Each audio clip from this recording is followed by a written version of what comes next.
just feel everywhere.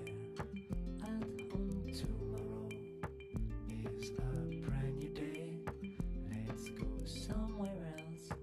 Universal traveler, universal traveler, universal traveler, universal traveler.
Ladies and gentlemen, may I invite you to come back to your seats because this session is about to start.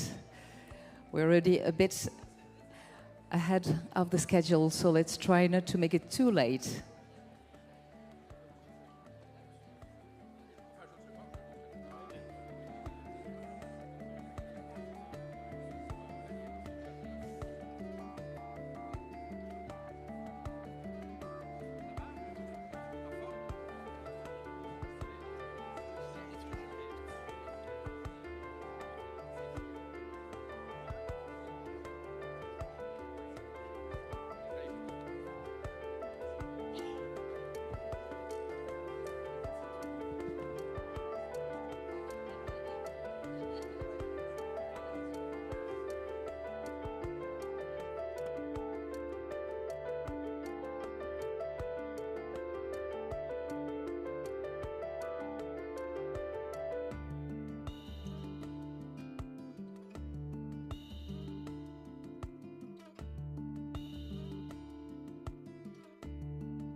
Okay, ladies and gentlemen, we are going to start right now. So may I invite you, dear members of the audience, not to be shy and come closer to the front.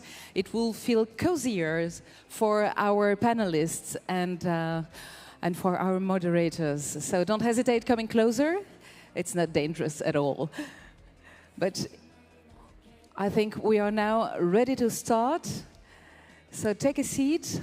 I'm just having a quick check behind me, but it seems that all the seats are taken, so we should be ready to start. So, ladies and gentlemen, we are ready for the next plenary session about the transformative power of Greens. So you probably know them already. If not, it's very easy to recognize them because they are sitting in the gray seats, the two moderators of this plenary session. We first have Voula Tsetsi, committee member of the EGP and Secretary General of the Greens, EFA group in the European Parliament. Hello, Voula. And right on the opposite side, but probably sharing the same ideas, we have Rasmus Nordqvist, committee member of the EGP. And, well, maybe I will leave it to you to introduce the panelists. So, is everybody seated? If not, hurry up, because we are ready to start. The floor is yours. See you later.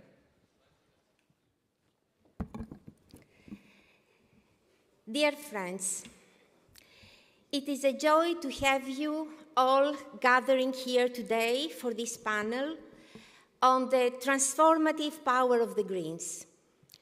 Whilst we know that we spent much time thinking about the many challenges our Green family is currently facing, we also need to take the time to reflect on how far we have come and celebrate our hard-earning wins. During this panel today, we will get inspired from many Green successes that they have been achieved. We need to look to and learn from our Green ministers, our Green commissioner, and our Green leaders, and acknowledge that they have achieved things we were told were impossible a few years ago.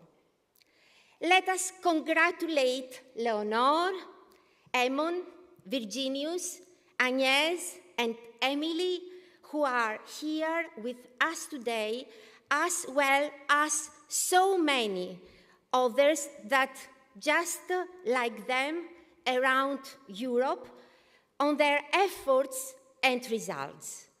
Let us be inspired to replicate these Green wins in every layer of our societies. As a political family, we have already achieved so much, and we will not give up now.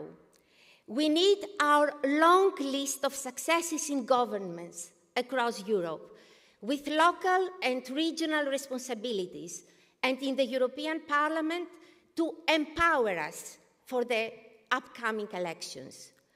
Our competitors and enemies called us single-issue environmentalists. They said we were out of touch with reality, and we've proven them wrong over and over again. On the European level, we forced the Commission to set up a green agenda. We were the driving force behind the rule of law conditionality, which allows us to push back against Orban's autocratic regime. We have fought for legally binding legislation to protect women and girls from violence. We defended the natural restoration law even whilst the political right fought tooth and nail to destroy it. After youth voices mobilizing for the climate in 2019, we proved that we will be the ones to give them the future they deserve and are so desperately fighting for. Together with progressive forces, We led the fight to ban unpaid internships, to push for a real minimum wage, to tackle the raising of inequality and poverty. And crucially, the ambitious climate targets we are pushing for will give them the best chances for a decent life and a viable planet. And yes, against the incredible pressure, we continue to stand for humanity and solidarity, fighting against pushbacks of migrants, for human rights at the common borders, and for legal and safe ways on entry. We will never be silent about the death of people in the Mediterranean and elsewhere who flee their countries and look to us to get help and protection.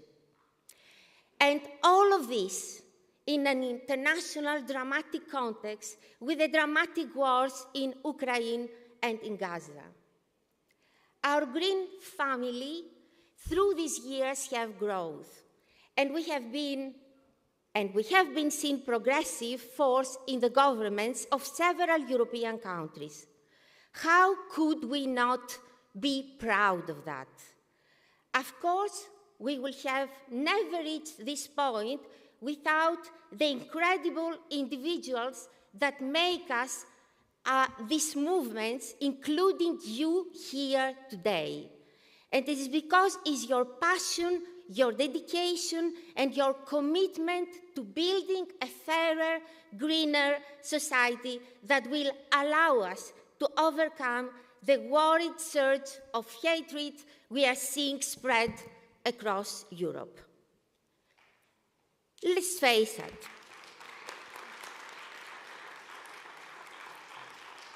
Let's face it. It is not easy. It has not been easy. And it will become more difficult as we approach the elections.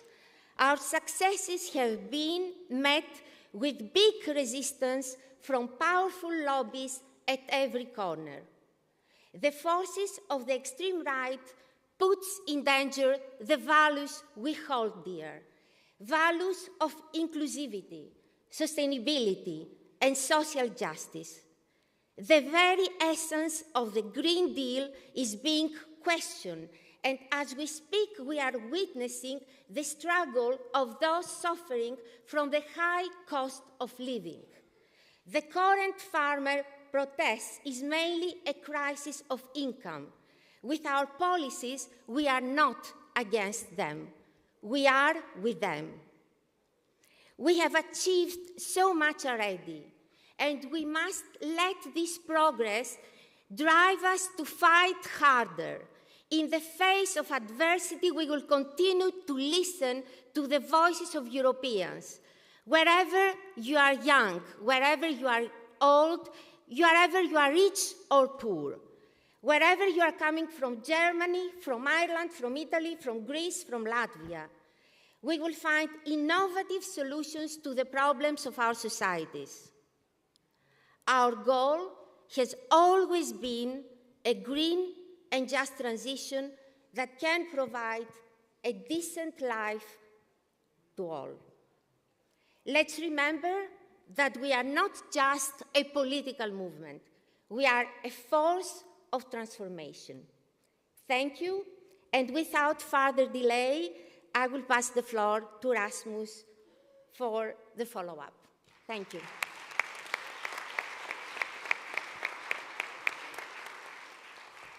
Thank you, Vula, and thank you all five for joining us here today. I mean, I can say when we were planning this panel, we were sitting, we had so many questions, so we had to almost play cards on which to choose, because it is really champions we're sitting with together on stage today. I would like to give my first question actually to you, Leonore Gewessler. And you have a very long title, so I have to read it out, because a long title means lots of power, and we like that. So, Austrian Federal Minister for Climate Action, Environment, Energy, Mobility, and Innovation. We like that. We like that.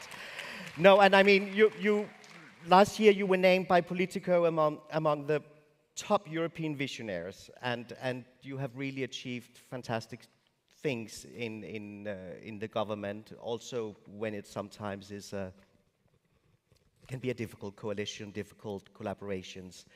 But specifically on transportation, I think you have had a very important European voice, and we all look, I mean, to Austria and see what you're doing. So I'm curious to know, when you entered office and you said, okay, transportation, we know it's important when it comes to climate action, but how did you decide where to attack, where to go in and do something? And also, how did you get, I mean, the support to then take these steps? Well, first of all, thanks a lot for this super nice introduction. The title is long, but the proof is always in the pudding. Do you manage to deliver on what's in the title? And so I'm very happy to be able to sit here now as the Minister for Climate Action, who knows that transportation is always the trouble child in climate policy. Austrian emissions have been rising and rising and rising for decades, and after 4 years of green policy, they are going down and down and down. And that is really, thanks, hard-earned way, because as you're aware, mobility concerns everybody. We all need to be mobile, so it's not one steel mill that you need to decarbonize, but we're talking about 5 million cars in Austria. We're talking about emissions that are very all over the place. And so, but it was clear when but I can hardly imagine a part that's more rewarding than building a just mobility system for our countries, where the driver's license is no longer the entrance card to discover this continent, and where we can really build an inclusive mobility system. And so it was clear in the government negotiations we had to fight for this portfolio. So that was number one. Second, it was also very clear we needed bold action. And we needed to be bold on 3 things. First, on public transport, because we need to make public transport the go-to place for people in their mobility. Second, on making this affordable and inclusive. That's where our climate ticket comes in. And third, we also need, and all of this is about courage, not to close our eyes before the really hard questions. So that's what do we do with car infrastructure? Building highways. We should also stop to do the wrong things. So in the last 4 years, we worked on all of these 3 pillars. So we invest massively in train infrastructure and in offer on the trains. We have a total of 21 billion euro until for the next 6 years in investment in trains. We make sure that there is a better offer on the trains so that actually public transport runs when people need it. I just pick one example because it's very dear to my heart. And since I came by night train from Vienna, night trains are a prime example of this. And we very happy to say that Vienna is the night train capital of Europe. So there's no other capital where there's more night trains to other European capitals than from Vienna. So I concede I have an easier choice going to places by night train. But we've been working for that. The second pillar was the climate ticket. A flat rate ticket for all of public transport in the country. So from every bus, every train, every subway, from the Swiss border to the Hungarian border, you just hop on the public transport with 1 ticket for the equivalent of €3 per day. And the whole idea was, okay, it's cheaper, it's more convenient, that's great. But the whole idea behind was, if we think boldly, we have to also change our approach to mobility. We have become used, after decades and decades of conservative transport policy, you have to have a car, and if you want to hop on a train, okay, you buy a ticket on top. And we want to change that. The climate ticket is your mobility. That's your ticket. If you need a car, you get a car. But that's the whole thinking behind why I really, really like and really put a lot of energy in this project, and people in Austria love it. And that's also very good news. And the third, we also tackle the hard questions. So we did a climate evaluation of all the Austrian infrastructure planning, and that means we also put a stop on all the major new highway building. I can tell you that doesn't make you the most popular politician in town, but it shows what you said. You can do things that are unthinkable when you have strong allies and you have the courage to actually tackle them. And one of the strongest allies is in this room, actually, Lena Schilling, who's our designated #1 candidate for the European election, because she was the head and the face and the heart of the resistance movement on the ground for one of the big infrastructure projects. And just to conclude, one sentence, how did we do that? I think never underestimate the power of good ideas. People love the idea of the climate ticket, and we Greens, we have a lot of good ideas, and they love the idea of the climate ticket. They love the idea of good and accessible public transport, so I don't think anybody can still go around and sell them. It's so much better to sit in a traffic jam in your car. So good idea and good allies that did the trick in our case. Fantastic. Thank you. Another green champion here in the room who's also a voice on the European level is you, Emma Ryan. And you also, I have to read up your title because it's also one of the long ones.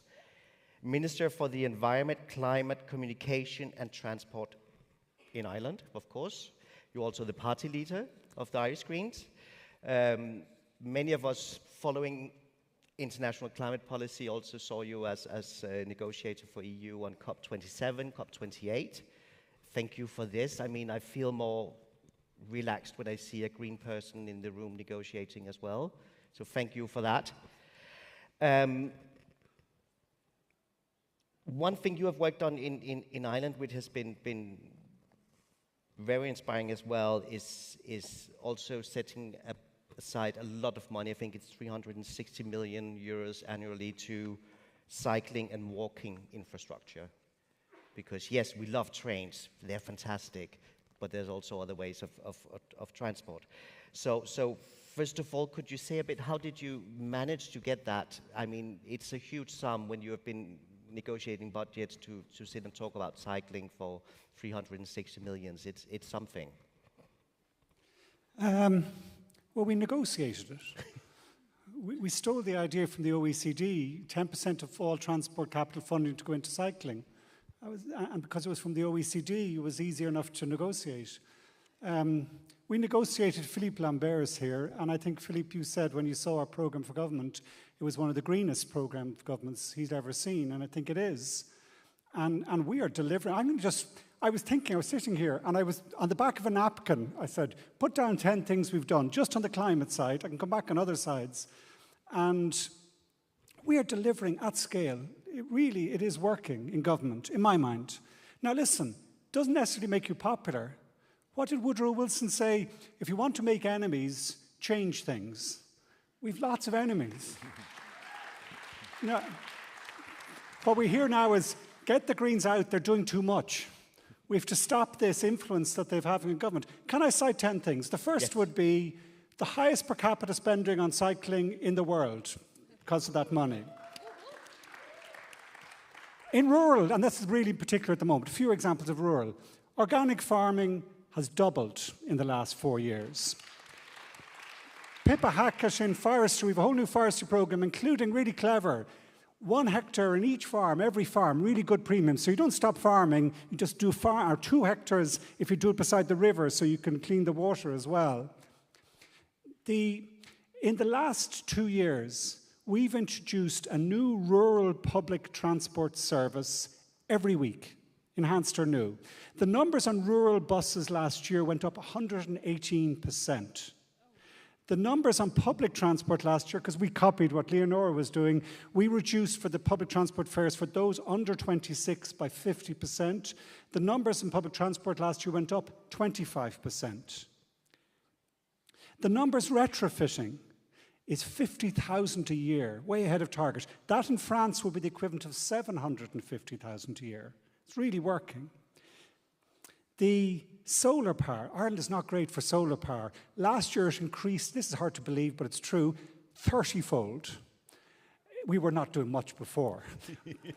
But there's 700 houses a week now putting solar panels. Every single Irish school, by the time we leave government, will have solar panels on the roof. Every single school. It started with a really strong climate law that has real strong legal protection. You can be held legally to account if you're not delivering.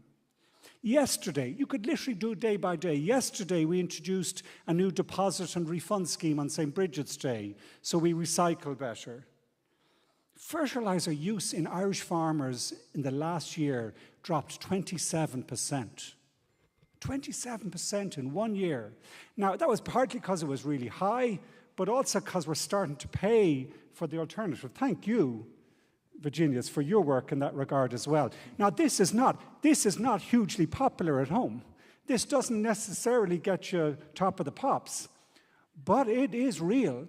And it goes back to what I learned. I remember so strong. The answer, how did we get some of these ideas, or where does it come from? Well, I think in part it comes from being part of a European Green Party. I think, in terms of what influenced me as much as anything else, I want to, not just Philippe, but our whole European Green Party structure. Philippe, 5 or 6 years ago, we were at a similar event to this.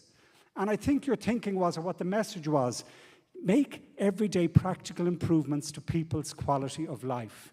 Do things that have a material difference in the day-to-day living is what we need to do to deliver. And yes, it's not, the tide is out at the moment in environmental thinking, but the tide will come back in. And we will leave government and go into the elections ready to go into the next government with a proud record where we say to every one of those houses retrofitted, every one of those schools, every one of those farms, that happened because you voted for us.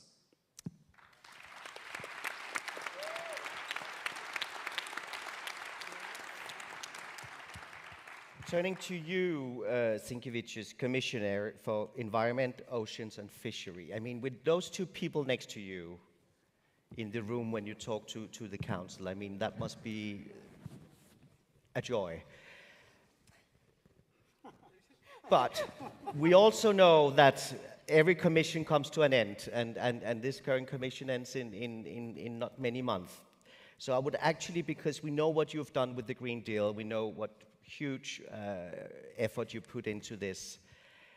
I would like to know, what do you think is the strategic focus has to be from now on until the election, but not least also, what are the main challenges when it comes to the next commission? Yes, thank you very much and good afternoon to all, and it's my great pleasure to be with you, and of course thank you for your kind invitation. And it's, as you've said, it's always great to sit among these two ministers, and it's always a like-minded ministers. But there is 27 in total, and not always we are all like-minded. Still, it didn't stop, and I think the Commission has achieved, most importantly, setting a very clear path of Europe to climate neutrality. And what's very important, listening to Eleanor and Imon, you can hear that the Green Deal, it's not sort of only climate policy or environmental. It's absolutely wrong to look at the Green Deal and these policies in isolation, because this is a socio-economic transformation. And that's the most important part, because Green Deal was always accompanied with all the main pillars, the social one, the economic one. Even if you look, for example, the initiatives that we have put forward, starting with the circular economy. Circular economy is not only decreases the resources that we use and decreases pressure on biodiversity, but it also hedges Europe from the external pressures on our dependencies on foreign resources. So I'm really glad that we not only put the Green Deal as sort of path to climate neutrality, but we have put forward all the core elements. Despite COVID, despite the war, we still were going forward. And if you look, so for example, climate neutrality is not possible without biodiversity. We cannot be naive and say that, you know, technology is going to save us. Extremely important, I think, that we have achieved biodiversity, not only having a nature restoration law as a law on nature after 30 years in Europe, that's haven't been, for 30 years, we haven't had a law on nature. But most importantly, on top of that, we have an international agreement at the COP15, making it a global dimension. Same goes with our oceans. After 21 years of negotiations, we closed the deal on the BBNJ, on the protection of the high seas, which many saw impossible, but that's the core pillar. Because again, without the ecosystems, we have no chances of reaching climate neutrality. Then, of course, on circular economy, many difficult decisions, but we still kept going forward. We're going to still have to finalize the trilogues on packaging and packaging directive, but that's still a huge way forward, brushing away naivety of dealing with the waste with the recycling. We cannot recycle our way out of the waste crisis. We need to tackle the design, because at design stage, all the issues that we're facing later on is actually happening. So I'm extremely happy that we also have an agreement on batteries. So basically looking into a future and making sure that batteries are sustainable. We have an agreement on the eco-design directive, expanding it, and most importantly, empowering consumers, giving them a choice that they deserve and that they would know what they're paying for. And lastly, of course, I love our proposal on the green claims, which again ensures that we have a harmonized level playing field and that the companies who truly are green, they are rewarded. So now what's next? I think, of course, the key thing is going to be implementation of all those great policies. And, now we will feel a lot under attack because it's easy to attack the Green Deal. Green Deal was a main policy and it touches so many aspects of society. As I said, this is a socio-economic transition. This is not a tiny climate policies. But I think the Green Deal has an answer in many of the issues that society is facing. Farmers' protests, we cannot ignore it. But fundamentally, farmers or fishers, they do agree that their business model without ecosystem services do not exist. With all my love to fishers and their noble profession, but there is no fisheries without fish. There is no farmer without soil or water. Simple things, and we have to fundamentally agree how we balance the two. And honestly, there was so much after the protest attack on the Green Deal. If you look at the demands, the 3 demands of farmers, there was nothing about the Green Deal. There was cap on GAIAC 8. There was ATMs, so the trade measures as regards Ukraine. And there was trade agreements and reciprocity standards, which again, the Green Deal is setting very high standards here and outside. So it's extremely important that Green Deal is exported as well. So, there is nothing against the Green Deal. So we should not give in onto those attacks. We should articulate clearly what we have managed to achieve, because now the time is coming to deliver the Green Deal, ensure the social and just transition to all. And I can reassure you that with the zero pollution ambition, people will subscribe to clean air, to clean water as no luxury in Europe, in any corner of the Europe. People will be happy to have a renewable energy and not dependence on autocratic regimes outside Europe. So the Green Deal can deliver on all of those. We should not be shy speaking about it, and what I'm extremely proud and happy about, that there is lots of willingness to now sort of unbundle the Green Deal, but it's not going to be so easy. Financial institutions already picked it up. So already banks, investment funds, they looking at the portfolios and making sure that they are green. So despite the political slogans, the Green Deal is going to go forward. And I'm happy that we have included it into European semester. So the countries also evaluated and measured through the lens of the Green Deal, makes it horizontal. And now it's important to keep the do no significant harm principle across EU legislation, which also ensures that Green Deal, even so not so obviously, but covers every angle horizontally of the European agenda.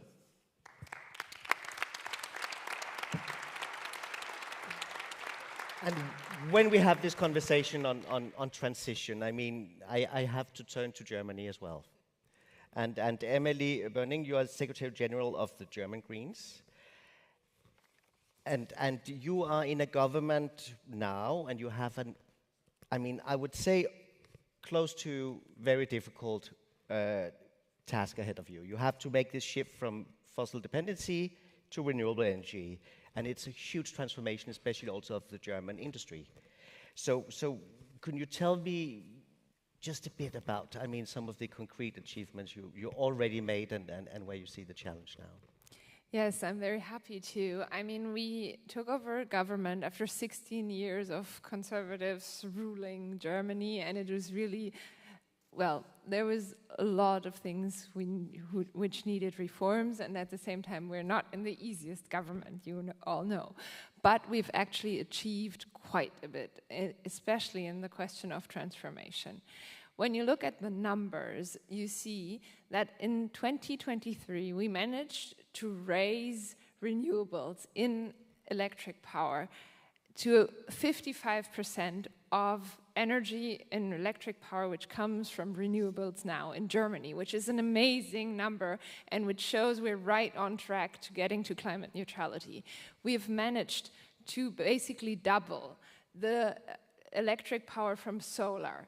We had a rise of 95% in solar energy last year, which we managed to do by, for one, creating less obstacles for people to get solar power. We reduced bureaucracy on the planning as well as the whole admission questions for renewables, for wind as well as solar. We reduced taxes, so you don't have to pay a tax if you want to put a solar panel on your roof, if you're just a normal citizen, which is really 19% less on putting up your solar panel on your roof. And we really put a big solar package on the way. And also in wind, we've seen 15% rise in wind energy in the last year by really enhancing the whole process and making it easier. And obviously, then there's another big question of investing into transformation. And we've really focused on that. Robert Habeck has a big focus on how can we transform the German industry to be climate neutral, because that is the most important thing. If we want to have good jobs in Germany and in Europe, we need to transform our industry, because we don't want the industry to move away and we don't want to lose the jobs. And we managed in the renewable sector, we actually managed to raise the amount of jobs. We have 50,000 jobs more in the year of 2022. We had 50,000 jobs in the renewables, jobs which will be secure for a long time because it's a sustainable industry now. And when you look at steel productions, which is obviously a huge emission factor, we have invested billions now, or we're investing billions into the transformation of steel. We have the biggest production site of steel in Europe in Duisburg, ThyssenKrupp, and with the deal we've made with them, it will now be possible by 2030. They will reduce 6 million tons of CO2 emissions by changing to green steel, and thereby making steel production in Europe still possible, being also we see that in China and in the US, there's investment in climate neutral industry, and we need to follow up on that, and we're doing that now in Germany, and I think it's a good example how we can secure jobs and industry in Europe by making it climate neutral, and this is the way we're going. I mean, it's been a difficult way to go, especially with now the whole debt break we had, and I think that's a big issue that we all need to raise, that we need to invest into transformation, because that is the future, and we need to reform also debt breaks according to this, because it is very important for our industry, for our economy to have secure and good jobs in Europe and to be on the way to the future.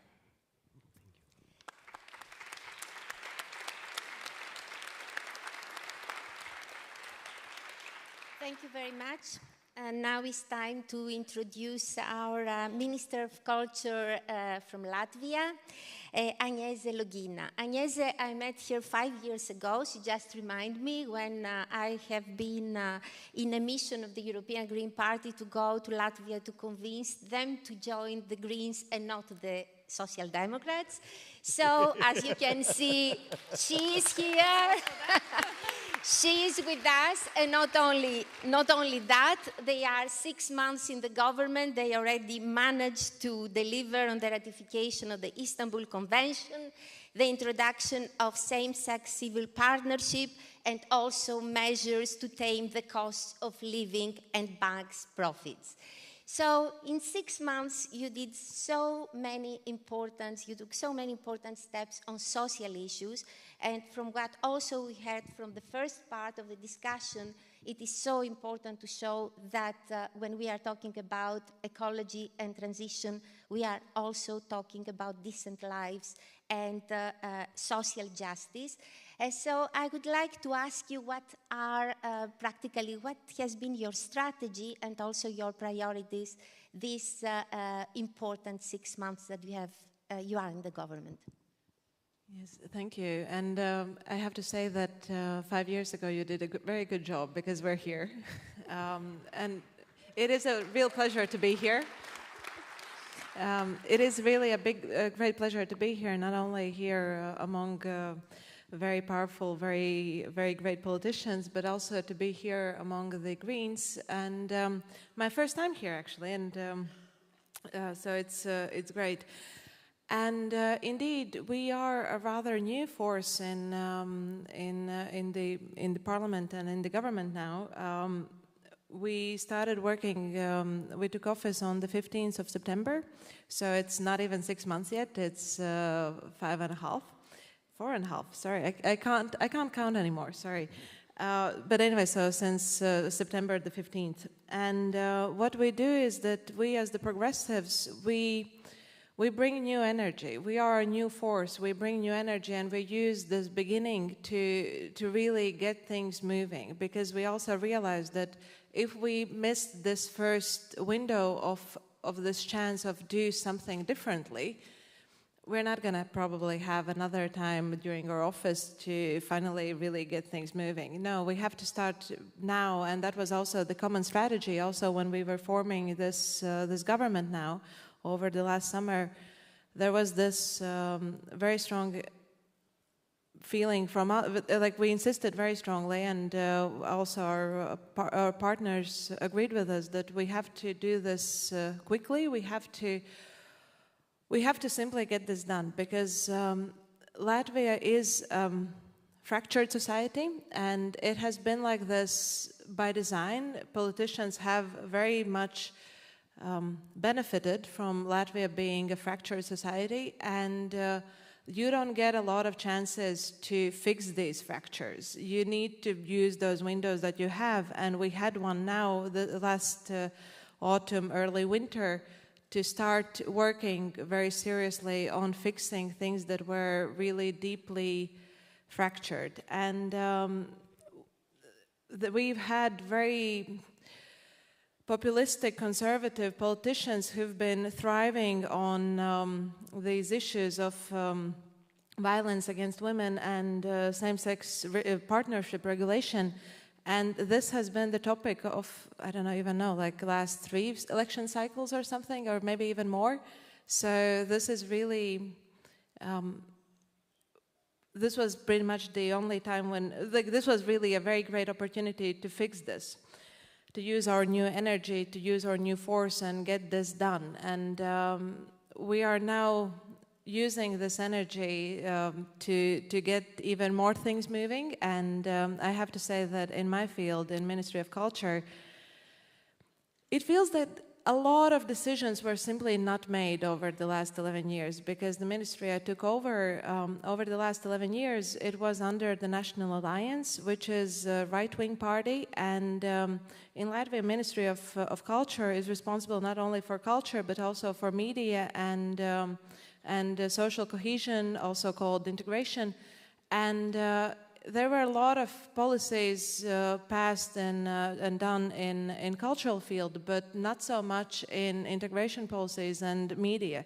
And I see over and over that it feels like we've been half asleep in some issues, and there has simply not been any progress made or done.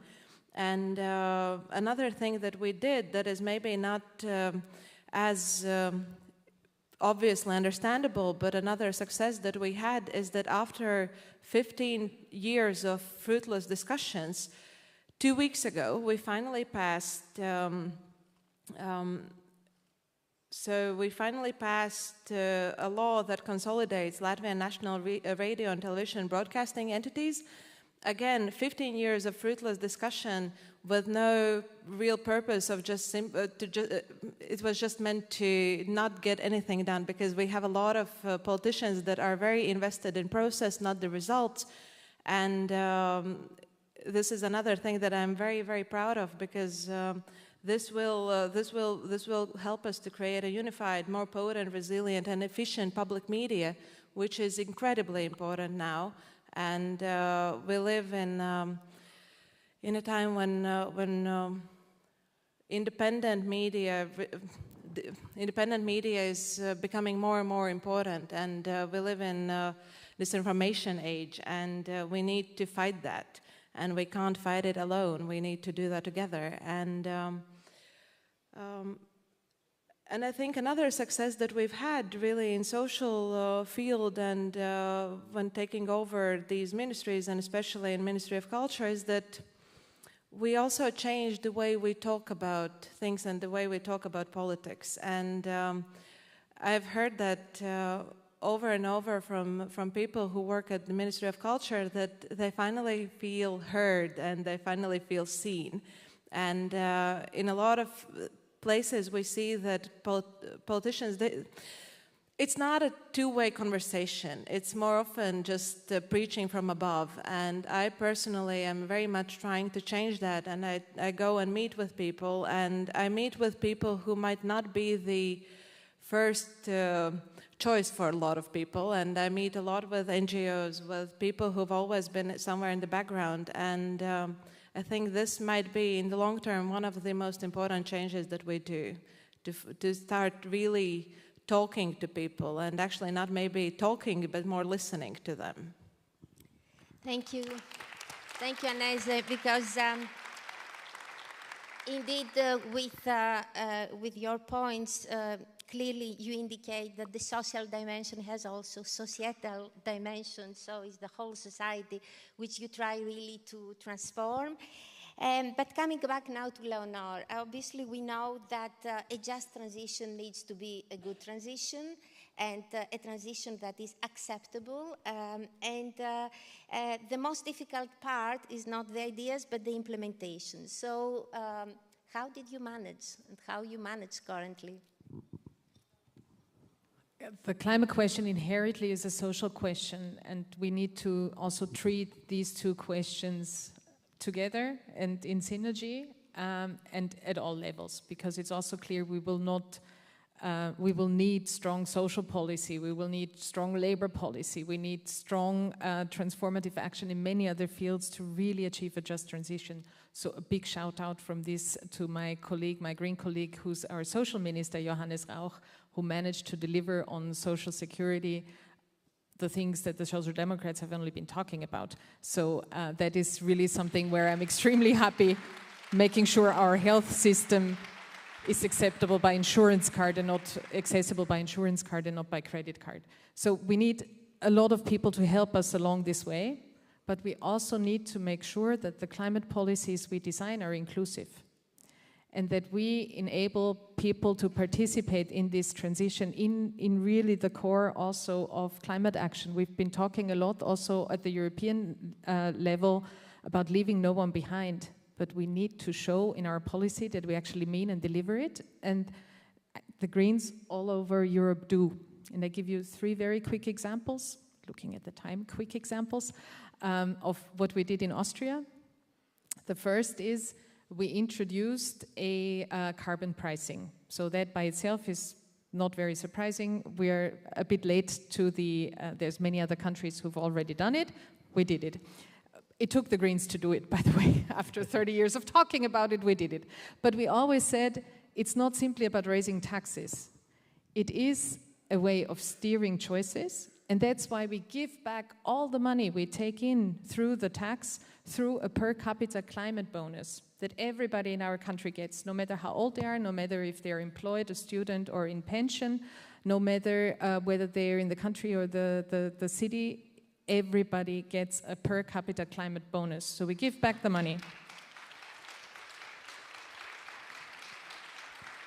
And this is an extremely strong tool of redistribution, because we know that low-income households use less CO2, so they get more money back than they actually pay in taxes. So this is also a progressive way of thinking, of combining these two things, climate justice and social justice. The second example I want to give is from housing.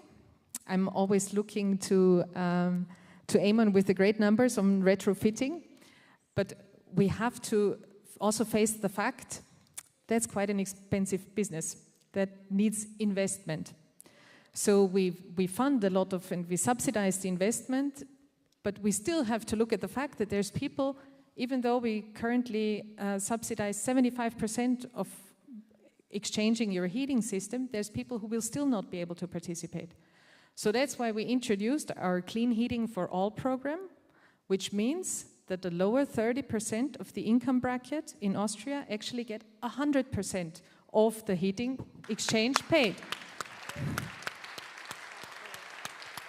Because we have to make sure, and we have to be able to show also to these people, this is not something for a couple of people with the money. Climate policy, and I'm deeply convinced of that, is policy for the many and not the few. And that's with programs like that we prove it. And the third example, very quickly, it's tackling energy poverty.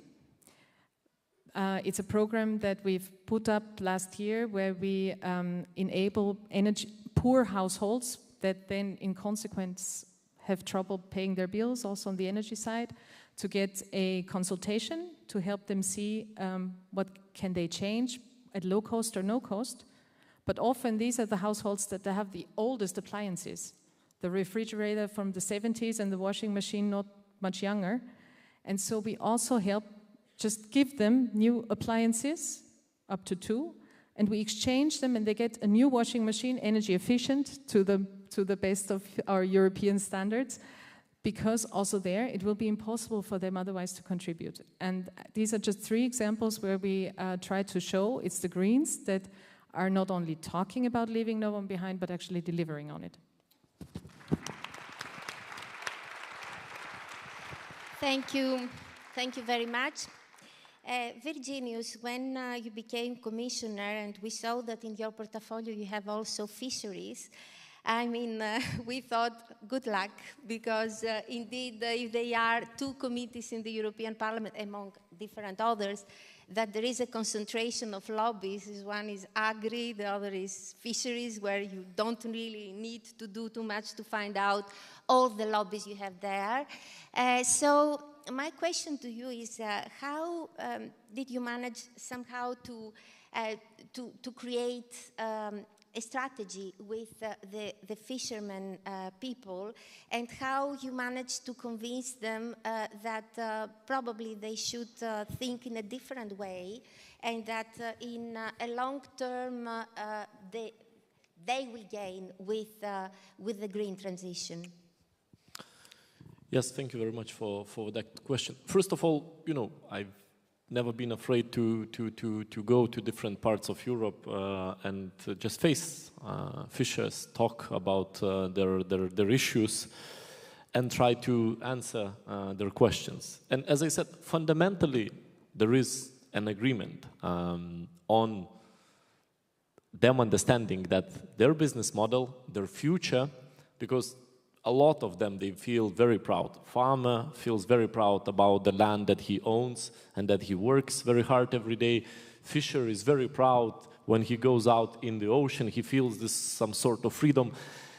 And they want to pass on this noble profession to their children, but they understand that this profession is in danger. And the biggest danger is, first of all, climate change, is biodiversity loss. They already had to adjust, and as always, there is those deniers, or there is those who might say, you know, that's not going to happen. But look at different regions in Europe, how farming practices change, how they had to adjust with the scarce water resources, with a different seasons, with the longer summers and then droughts. On top of that, of course, seasons of raining and too much water, which is the same with the fisheries. So the fish that's been there for many, many years is not anymore. And nothing can be taken as granted and given. And I think that's very important for us not to be afraid and go into those communities and very honestly speak with them about their problems. Because I see a lot of behind those protests that we've seen across Europe is actually a cultural difference. A difference where we still try to kind of separate and say that farming is for people who don't live in the cities, and they are somewhere there far away. No, it's absolutely a important, vital part of the society, which has to be listened, and we need to find that very fine balance. I think what's very important that, you know, when we talk about this, you know, future, how we program it, it's good to go back to 2019. 2019 was a clear empowerment of politicians and a huge political opportunity window opened by young people. Young people who were out there in the streets every Friday, where a lot of others joined and the movements were supported, they were growing, and that's why Green Deal happened. So, you know, never underestimate your voice. And today, I feel that the image has significantly changed. We cannot allow to lose this battle of narrative, because the narrative now is to bounce back off the Green Deal and say that the Green Deal was wrong approach, and that's why we have farmers on the street and all the other issues that society is facing. It's absolutely not true. But we have to go out and be very clear tackling those narratives, not only on the streets, also on the social media. And there can be no better motivation for young people, for the Greens, than 2019. Because yes, you see politicians, you see faces who've been implementing the Green Deal, but you were behind that change. You managed to kick and open the opportunity window. When all the parties, center parties, across the board, they were green and going even further. And you can do it again. Don't let that narrative slip away.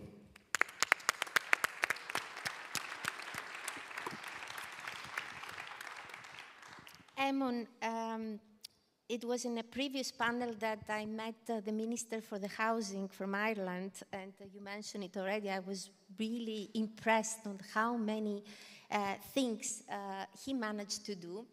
Of course, you have the challenge to combine the just transition with the social transition. So can you indicate us a few of the successes of your government, but also I would like that you mention something on the child care strategy that your party have, because this is quite a very important issue all over Europe. Yeah. Thank you, Vula. I had a list of 10 things on the social side as well, but I was thinking that might get a bit boring or a bit braggy. So I was just thinking, this is our second time in government, and maybe, and the social is absolutely with the climate, with the environmental. But I was thinking of boiling it down to 3 things that I think I've learned to bring the child care issue within it. And the 3 things are around, I might explain them. I think how we work in coalition is important. Working with parties and coalitions, getting that right. Doing the hard things is important, the things that are not popular, like that's part of it, it's tough. And then I think there's also some things you can do which are value things that are not... but on those three, on the coalition, firstly, we've been very lucky because our tax revenues are high at the moment, so it's a good time to be in government. You're not facing some of the hard choices elsewhere. But we are also lucky. We're in with the Christian Democrats and the Liberals. Irish parties are a weird strain of, you have to go back into Irish history to understand exactly what they are.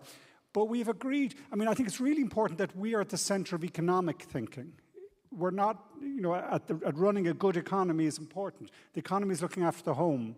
Well, and we're lucky, I think we've developed this pattern, it's a standard, or it's a test we set ourselves now, that every budget, the last thing we check when you've done all the sums of all the different elements, but we check, hold on a sec now, is it socially progressive? Can we show absolute independent research analysis on the day of the budget that the bottom three deciles do better than the top three, that it's a progressive budget?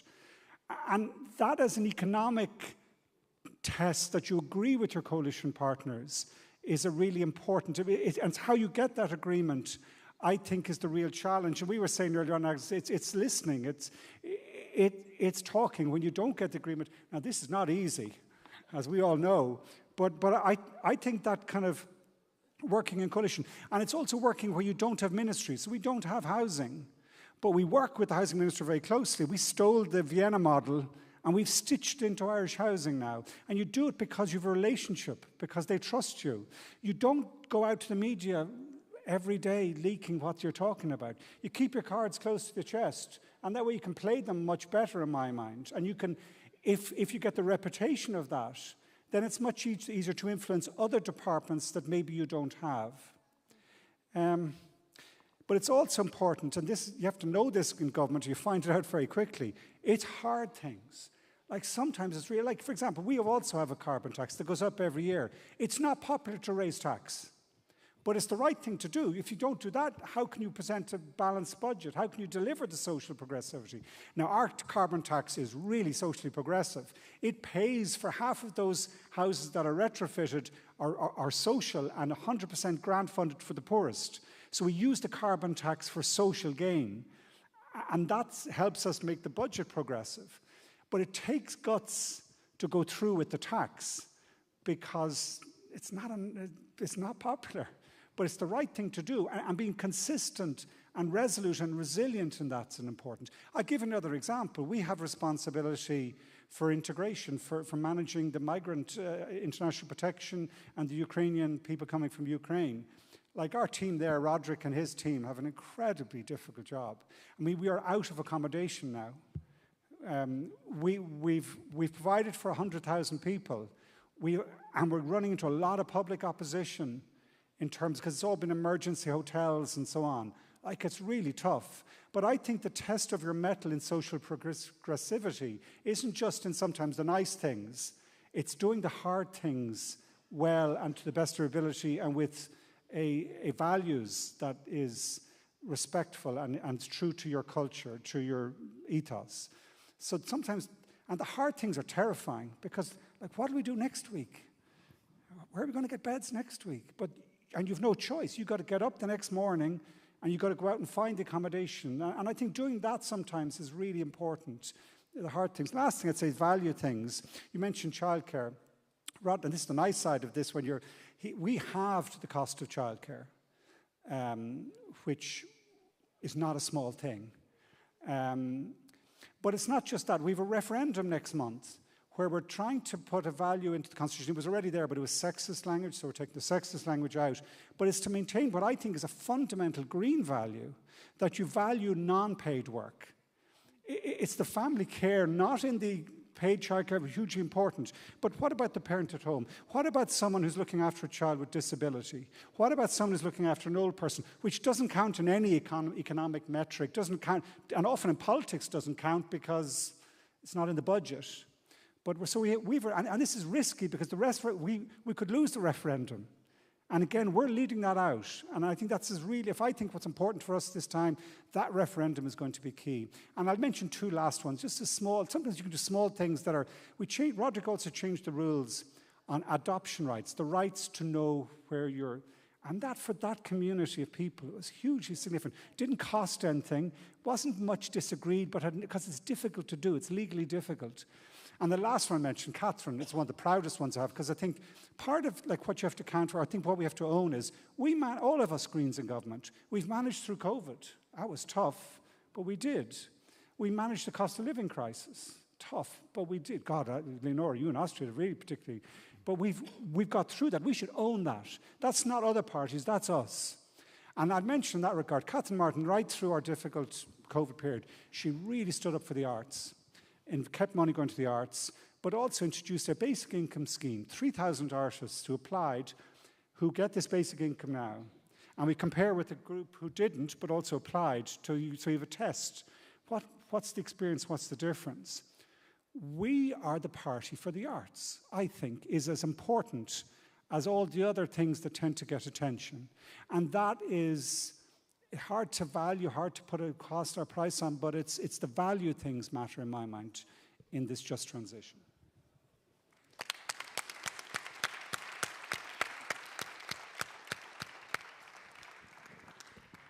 We've heard a lot of fantastic things you have all achieved and done, but in the last questions, Virginia, you touch about something I think is important, is also how do we do it with the alliances, with reaching out to people? And specifically, you mentioned the Friday for Future, the young activist who was really creating the election in 19, as I see it. And I remember the first time I met you after you stepped into office. I was sitting in the Danish Parliament, and we were waiting for the commissioner to come into a meeting, and he was late. And we were like, where is he? I mean, he comes to the Committee on European Affairs in Danish Parliament. He should be on time. But he was late because he had a meeting with the youth activist and the Youth Climate Council of Denmark. And then I was like, okay, then he can be late. I mean, we haven't seen that with other commissioners, I would say. So I mean, this alliance, this collaboration with activists, I mean, how will we remobilize people again now for yet another election coming up? True. The situation has changed, but the work is far from being done. And I think we need to remind everyone that the work is far from being done. I wish now that we all would just jump into 2050 and would see how the climate neutral world looks like, how much benefit it brought. But it might be that we jump into it and we see zero change and greenwashing all over the place. So it's all in the hands of those people who truly believe. Because, you know, before 2019, scientists were there. They were ringing alarm bells very clearly. Greens, they were there. They were very clear with their messages. But only when the climate activism really picked up and there was a strong push from bottom up that managed to open an opportunity window.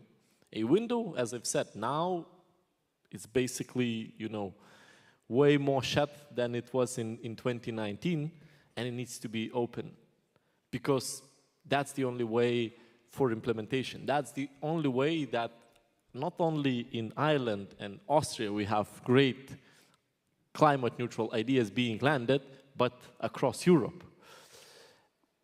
And therefore, you know, their engagement is very important. You know, I've been always, when I go to the member states, I would visit the stakeholders, but I would try to meet the young people and have a discussion with them. And I know that young people live under huge stress. Climate anxiety, depression, gloomy future. And honestly, I think the best way to fight it is action. And especially collective action. That's where you feel that you belong to. That's where you meet the like-minded people.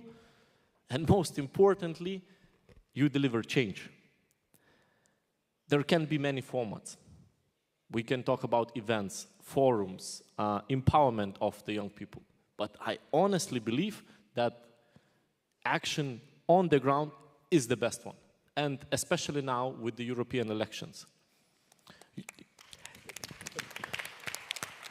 You know, I'm from Lithuania, and I love basketball. And in basketball, the simple thing is to shoot, you know? And there is only two things that can happen. You either make a shot or you miss. Elections is not basketball. And if you miss, the next opportunity is only in 5 years. But we see also, I mean, we see a lot of fights around Europe right now where we cannot fight this alone. I mean, we basically are standing sometimes even behind other people. And right now in Germany, there's a big mobilization against the far right.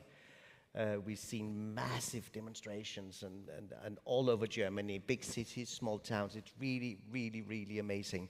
So could you, perhaps, Emily, tell us, I mean, have you also been in part of this, building this coalitions or this group of fight, or how is it? Yes, I'm very happy to talk about this. This is really something that gives courage right now.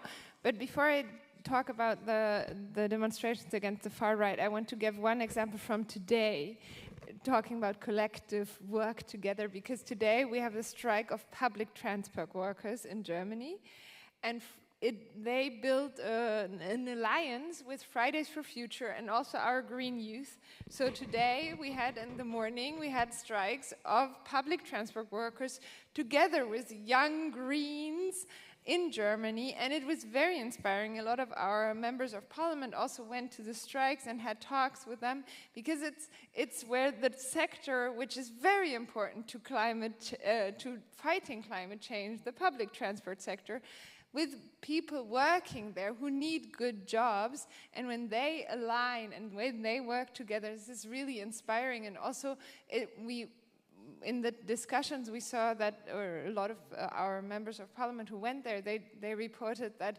it was very good, because finally there was again work together, because most of the workers in the public transport sectors, they're usually not people who are really green and who have a lot of sentiments against the Greens also at times. And this was really, really good work, and I'm very happy that we have this alliance also in Germany just starting right now.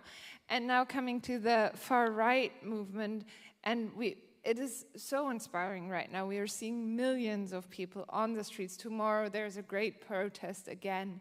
And when at the end of last year, we were all very anxious about the coming year and the elections, and everyone was sort of seeing the high polls of the far right and the AfD, and no one was really sure what to do. And with this report on what the far right really want, how they want to deport people from Germany, people who've been living in our country for generations basically, and and what they really want is, it's so good to see how the reaction is, and we are obviously working hard with the alliances. It's a civil society alliance which is forming those protests, and it's grassroots projects really. We have seen protests in almost every city and town in Germany, really small towns where we had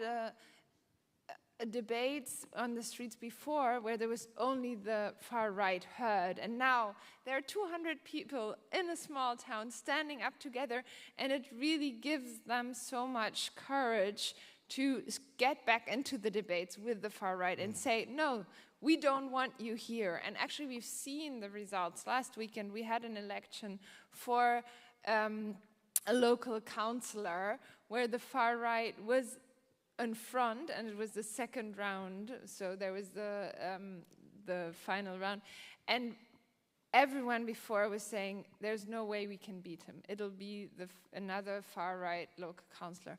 But with the movement, with the strength of the civil society, it was possible to prevent that. And another democratic, conservative, we're not big fans, but we joined together with the other parties to prevent the far right from winning. And this is such a big chance.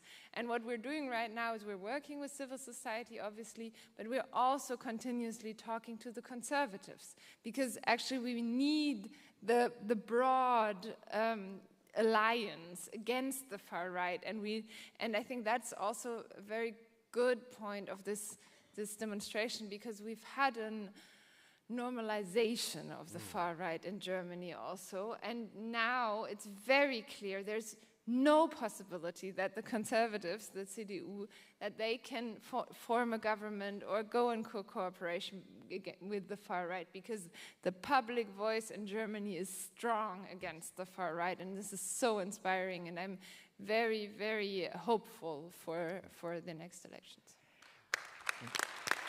Now, actually, as I said to begin with... One more thing I have to say, because it not only helps the protests, but we've had 4,000 additional members in the Green Party in Germany in the month of January. So people not only go onto the streets, but they join parties, and they join our parties because they know we are very clear on this issue. And just to give you a perspective, we had 26,000 members at the end of last year, and just in January, 4,000 people, more than 4,000 people joined our party. This is one of the highest number of new memberships in basically since we're recording it. So this is really, really good. And we have strong power for the European elections with new people who want to do elections for us. As I said, we had been fighting over okay, we have all these questions, and actually our time is running out now, Rula. So the very last short question, I will then leave for you to give that. I cannot really dare to do differently. So he's very strict with the time. I'm a little bit less.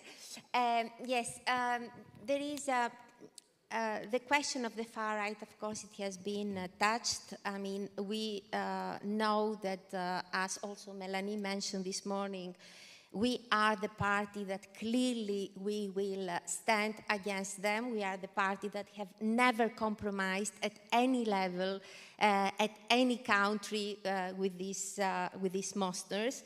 But at the same time, we know that we need to promote our narratives, and we need to be able in this campaign, in the European elections, to show what we want, what are our main goals, and at the same time promoting our goals, fighting also the extreme right. So the question to all of you, so I will keep it short, is 3.5 months, 4 months before the European elections, what for you is the top battle and the top narrative to promote in order to make us a successful group in the next European Parliament? And at the same time, I would like just to invite to give you a big applause before the end, because you will conclude, because if we follow very carefully all what it has been said here, we will be able really to do a very successful campaign, because they are very concrete things that we can promote. And thanks really for the very inspirational points that you have done. And I start with you, Agnese. That's a very big question, right? And people get paid a lot of money to answer to this question in a lot of agencies. But I think one of the most important things is results, and to celebrate the things that we have done and set ambitious goals of things that we can achieve. And in our case, in the beginning, you mentioned that we have passed this law that allows the registration of civil partnerships. It will same-sex civil partnerships, and in our case, it will come into being on the 1st of July. It will start working on 1st of July this year, and we will maybe not see the results yet. We will see the preparation for this to be enacted, but we have to also set the very clear ambition to join the group of European countries that have marriage equality. That is also our goal. So basically, we have to have results, and through results also communicate our further goals. And same goes for the convention that so-called Istanbul Convention that we have just ratified. That we need to see results, that this really works, that this really improves people's lives and saves people's lives. And through that we can continue working, because passing laws is one thing. We need to see that in action as well. And another thing that I think is extremely important is changing the way how we communicate about politics, because for me, why I joined politics and why I became politician was basically I experienced the situation where Latvian minister drove into a field of pedestrians. He hurt a senior lady, her foot, and he had no consequences whatsoever. And this started, basically just made me so angry that I saw that there's no consequences for this whatsoever, and I wanted to change. And I think what we need to do is give space for this necessity for change and approach people before they get very angry, because a lot of people are angry, and that makes them very vulnerable towards far-right narratives. But we have to approach them sooner, and we have to be accessible to do that. Thank you. Leonora? I'd like to pick up on something that Virginijus said before, because I think for these elections we have to be extremely clear what's going on at the moment. Because we see all over Europe that the far right, that the extremists, unfortunately also part of the conservative parties, are really exploiting these insecurities that we're having in this geopolitical turmoil that we are in. They're spreading fake news, and they're really pretending there is an option of we just do nothing and everything will be fine. And maybe it's also at this point in time not a surprise that this is happening, because this commission and the group of ministers, of progressive ministers all over the councils, we're really changing the fundamentals of how this economy in Europe is working. And so we do have a merger of all the fossil fuel lobbyists, where obviously we're a danger to their business model, because no, they will not make the next billion from extracting oil and gas, of Russian propagandists and of far-right extremists. And that's the mixture of things we're up against. And so while I'm usually very much for differentiation and, I think in this election we have to be extremely clear. We have to be extremely clear. We Greens are on the other side. We're defending the climate, and we're defending our freedoms. And this is not optional. This is not an either-or. One is closely linked to the other. For me, it's historically clear. It's the historical task of the Green movement to wage the battle against the climate crisis and to win this fight against the climate crisis. But also, it's us who stand at the forefront of defending our democracies and our fundamental freedoms. And if you want to actually talk to people, then there are colleagues from Poland, there are colleagues from Hungary who do a tremendous job of this every day in their countries, and we do, and it's the Greens who are on the forefront of this. And so I think it's really for all of us to realize these elections are a decisive moment. They're a decisive moment for Europe. We also have national elections. They will also be a decisive moment nationally. And I think this is why we are needed more than ever before to go out, to talk to people, to listen to that and to tell the story that our idea is the future, not the past. Our idea is participation, not exclusion. And our idea is saving the planet and not burning the planet. And there's so many brilliant people in this room. There's so many brilliant people in our membership, in civil society, all over. And I am absolutely convinced we can do it. We just should no second shy away from what's going on at the moment, but really just face it, go out and let's do it. And I'm absolutely convinced we can do it. Virginius? Yes, just to close, I would start with, you cannot take anything as given. Brexit is the greatest example. When some far-right movement was legitimized. UKIP was at 4%, and they had this crazy idea of Brexit. But then what happened? The Conservative Party started to fish in their pond. And that's where the danger was unleashed. That's where that crazy idea was legitimized. And in politics, there is no crazy ideas, because all of them, they can be implemented at the end of the day. Sometimes it can be a climate credit or a climate ticket. It can be Brexit. So nothing should be taken as given and forever. And that's the biggest threat to EU, because all these movements, they are coming with the idea to ruin the greatest project, peace project, after the 2 world wars, which ensures that there is peace in Europe. They all coming with a clear attack on the EU. And I already see the danger. Austria is a very good example, where this agenda is legitimized by some center parties attacking EU and trying to blame for everything what's wrong, weather or roads, EU's fault.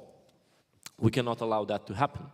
So therefore, we have to have a very clear messages against that. We cannot allow center parties to legitimize this sort of agenda, because we see what happens. You have now Orban sitting in European Council, who manages to hold many decisions, very crucial decisions, as regards help, for example, to Ukraine. Imagine it would be a coalition of 5 member states like that, 7. What that would mean for the European project, what that would mean for the Green Deal, what that would mean for climate neutrality. So nothing can be taken as granted, nothing can be taken as given, and we have to put in a lot of energy to get our messages through, because this is a danger. When you legitimize these kind of movements, you unleash the processes you cannot control. Good way to... Emon? Fula, I think I'd be better able to answer your question at the end of this weekend than the start, because this weekend is about, in my mind, us all learning from each other as to how are we going to run this election at this critical time. We will not, in any chance, make the mistake that the EPP have done of trying to pander to the far right. I think there's 0 chance of that. Our challenge is slightly different. We are the subject of their attack, very directly. I was really taken talking to Claude Turmes, brilliant MEP, minister, and after what happened in Luxembourg and he said that the online abuse, which we all know is incredible at this moment, even in our sense, it's multiplying by the week. It's targeted and it's coordinated. It's not just all coordinated, but we have to really think, how do you counter that? Because we don't counter with the same conspiracies. We don't counter with the same invective and hate or fear. So that's a real challenge. But we do have to counter and stand up for ourselves and not allow that poison the well of public thinking, which it is at the moment.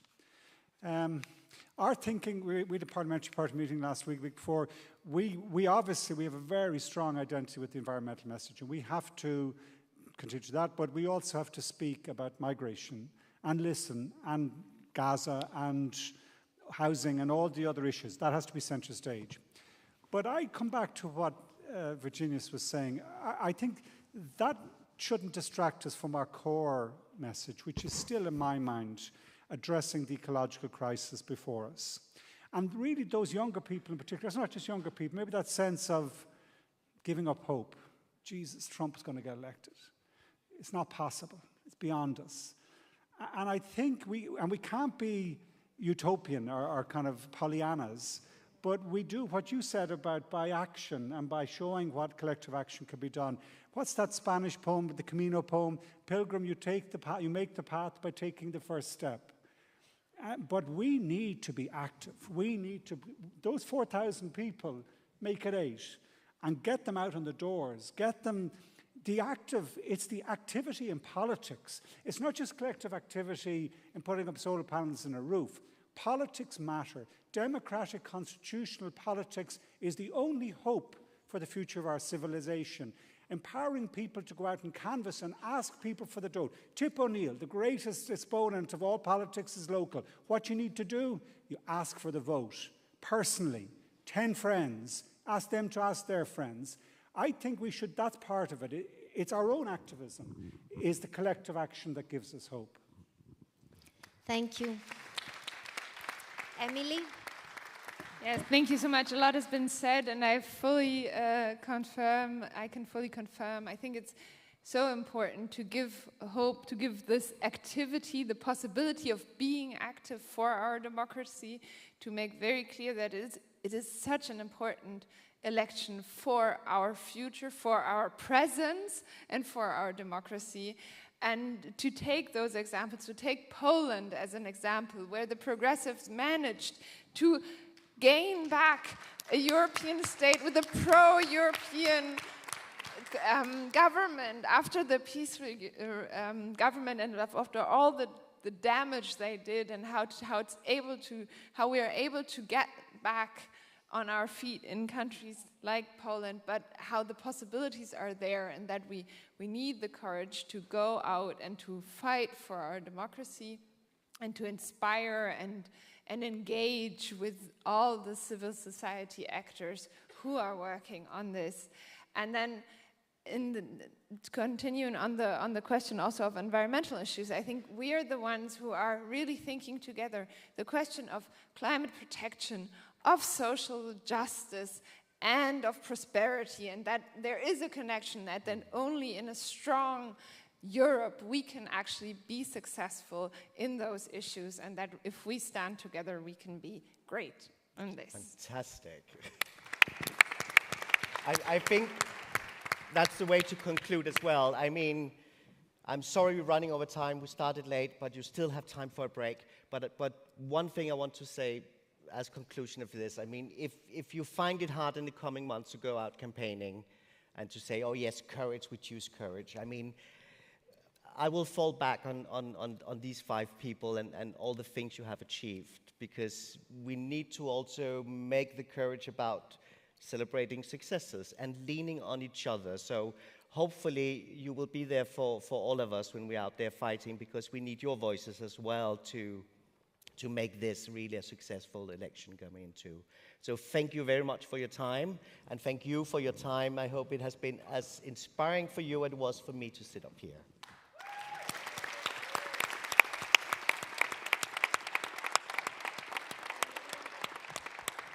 Thank you indeed to all of you. Thank you, Emily, Eamon, Virginius, Leonora, Agnese, and of course, Rasmus and Vula for your very interesting discussion. So indeed, we're a bit late on the schedule, so I won't be long. There's a short break now. Next session is planned at 5:45, so it leaves only 15 minutes of break if you want to keep the schedule. So run for your coffee, and make sure to be as early as possible back in the plenary room. Thank you.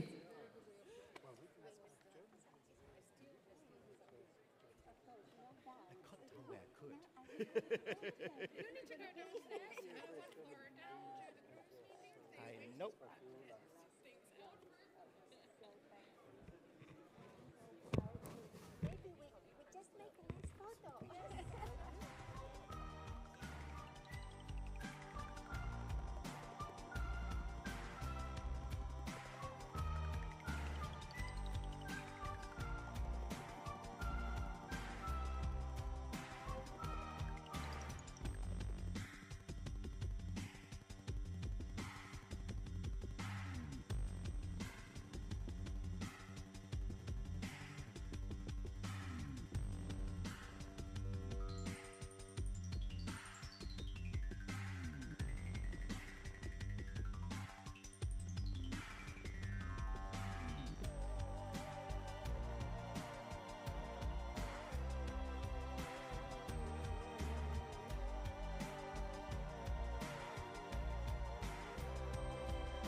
20 seconds and counting. 15 seconds. 12. 11. 10. Ignition sequence starts. 6. 5. 4. 3. 2. 1. 0.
Ladies and gentlemen, may I ask you please to join your seats as we are about to start the next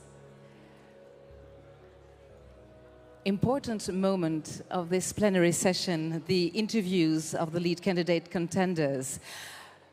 While you are taking your seats, I've got a quite important practical information to tell you about the next panel after this one. So after this session, immediately after this session, there will be a panel hosted by the ELV, the French Greens, which will be partially in French. And there will be no break between this session and the next one. So if you need headphones, and if you intend to stay for both sessions, well, maybe now would be the right moment to run back upstairs, grab headphones, and then come back as soon as possible. Otherwise, you will know what you will have to do while we change the setup on stage and also change the speakers. So I think we're almost ready to start. Yes? I see that my lead moderator is already waiting backstage. So now, ladies and gentlemen, is the moment to make silence and sit down. Thank you. So, indeed, I would like to invite on stage the moderator of this panel. She's a former member of the European Parliament. She's a former committee member of the EGP. She's been involved in progressive politics and part of many cross-party groups tackling discrimination and poverty. Please, I want to hear it for Jean Lambert.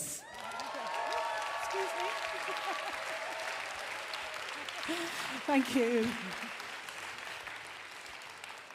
Okay, well, welcome. For those of you who were expecting Jean Lambert, désolé, but, you know, I'm British, and it's Jean. Okay. So, and that's my one joke of the evening.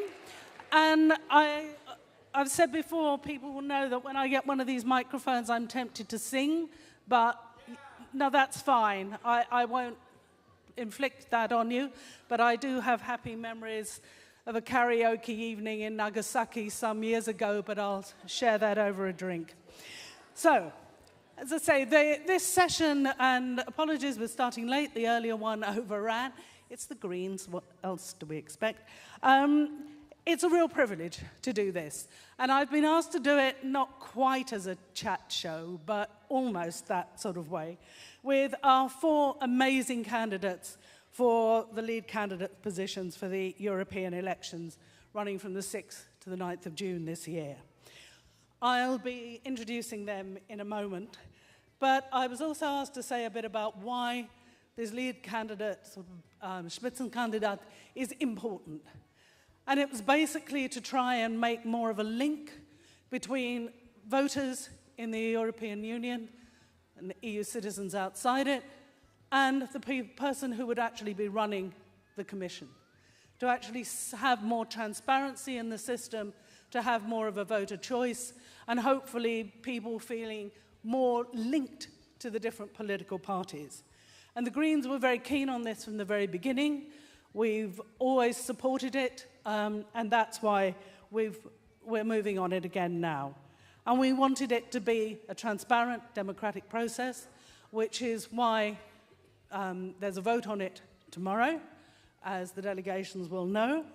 But the candidates that we have presenting themselves were, I gather, grilled, not in the cooking sense, but in the questioning sense, back in December, the online Congress then, that I'm sure they've answered many questions from many of you since then, and all got the sufficient levels of support to stand. So that in itself is great, that we have 4 candidates who wanted to come forward to do this, that got the necessary support, so we can actually see that, you know, people are really interested and there is a real and genuine choice to be made. So I'm going to invite to the stage now the candidates to see if they can get up these steps. I mean, you know, can we please, disability friendly is not exactly the word for it, but to come up onto the stage to take their seats. They're going to be sitting on the yellow chairs because they bring sunlight and light. I am sitting on the grey chair. Make of that what you will. So, I'm bringing them up in the order of first names. So, first up to the stage is Bas Eichert, who's a Dutch MEP from GroenLinks. And I think you're the third one along. That's it. Our next volunteer, victim, candidate, whatever, is Benedetta Scuderi, who's co-spectrum from FIA. Benedetta. È qui. Okay. And our third volunteer is Elina Pinto, who ran for the presidency of Latvia last year. You're in this one. And for some strange reason wanted to run for a presidency again. So that, I think, is an element of real courage. And then also our fourth contestant is Terry Reinke, who's German MEP since 2014. And some of you may know her. Terry.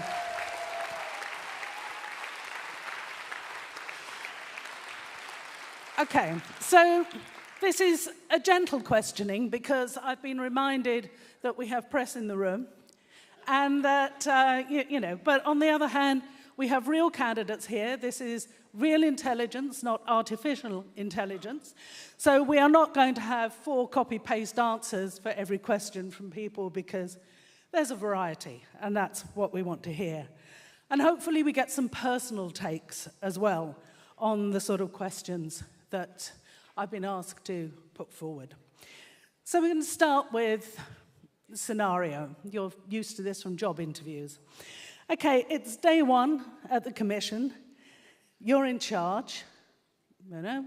You've got a rich manifesto from the EGP because everything's a priority for the Greens. So I'm going to ask Bas, what would you do on your first day? I think I would finally take action against Orban, to be very honest. Mm-hmm. No, because I think, and this is honestly, of course, I can talk about the Green Deal and everything, but I think this Commission really has failed on the rule of law. And that is so crucial. It's the fundamentals of our European society. So if we are not making sure that we are really going against those who are undermining European values, then we are losing our project. And I think that's where the next Commission really needs to be much stronger. So in my first day, fortunately you have 5 years so you can do a lot, but in the first day I think I would make very clear, Orban, you have a problem. Okay, well that's a clear answer. And Benedetta, for you, day 1, you're there, you know, you're there at the invitation of the people, as it were. What's your priority? What I would do on my day 1, I had many ideas, of course. I think I will look at the transition we need to make.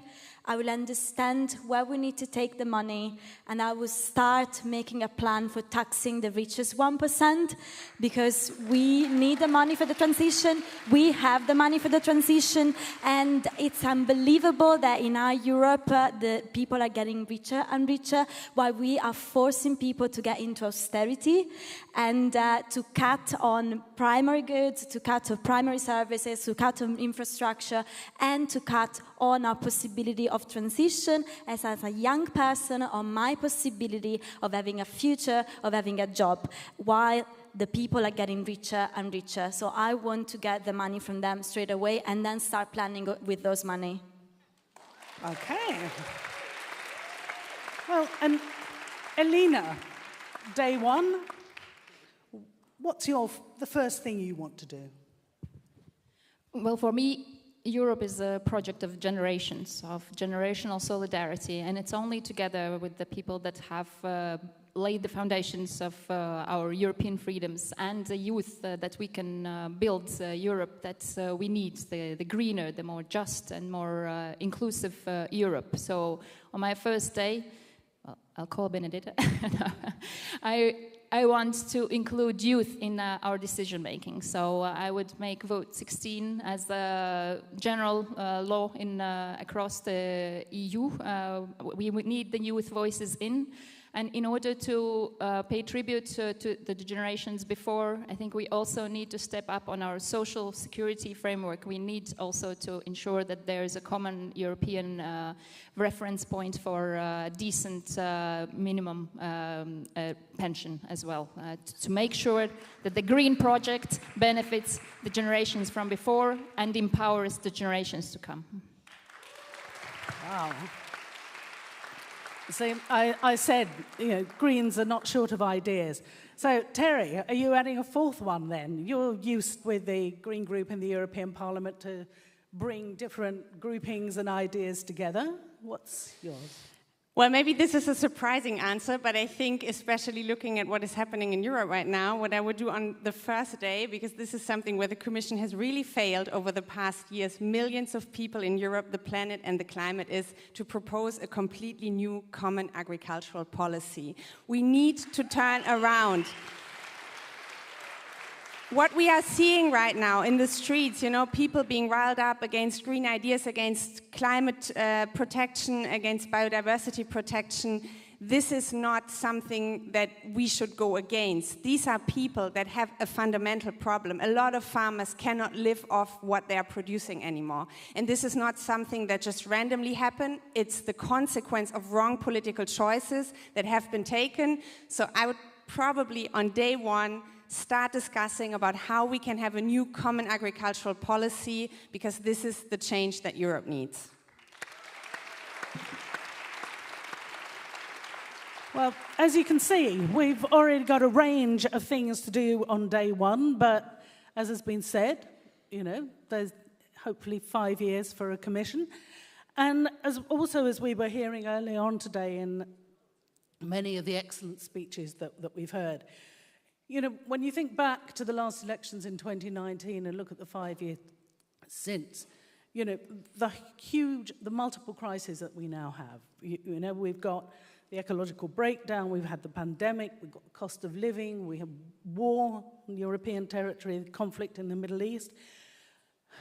I hesitate to mention the US elections later this year, but an astrologist told me it's all the fault of the stars being in the wrong place, so, you know, at least that's not our fault.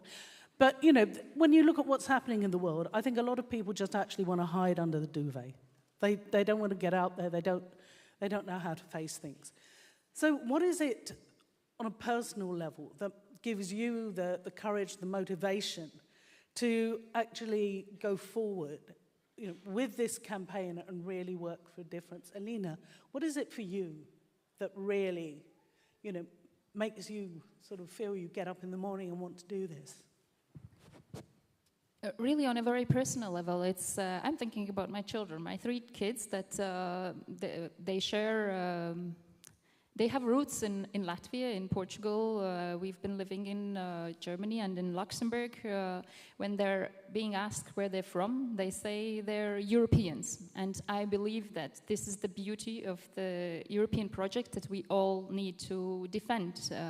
I want my kids to be able to speak freely, to be who they are, to love whom they love, and to be able also to defend this peace project. I want them to breathe in fresh air, to have the same luxury I've had in my childhood, to drop themselves back in the grass and look up in the sky and feel the bugs chirping, because it's there. And this is what I think we need to also remind everybody, that on a very human, on a very personal level, we are Europeans. We need a green and free Europe, and this is a level that on which we can connect with most people. Like we heard this morning, I believe still we are inherently good, and we want to make this world better for our children. So that's what makes me get up and get up on the stage, even though I'm coming from a timid child in a post-Soviet school, and to stand up for these values every day. And Bas, apart from the alarm clock, you know, what is it for you that makes you get up? I think what is getting me up for a long while now already, and that is the climate crisis. And this has been my motivation throughout my life. And to be very honest, the signals of the climate urgency is getting worse on a daily basis. And especially now, we had in 2019 a climate campaign. So we got a commission and we got all political parties saying, yeah, green policies, you know, this is how a lot of politicians go. They go with the flow. So 2019 was a climate flow and they went with that flow. And we got the Green Deal and we got things moving. But this is not a sprint, this is a marathon and it takes a while. And now we are getting a bit of a backwind and you see immediate politicians backing off. And this is such a fundamental problem. The moment heads of state are promising we want to be climate neutral, we are fighting for a total new economy.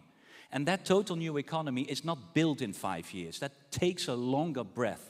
And that's keeping me up every day. The climate fight, making sure that's about a new economy, making sure it's much more social.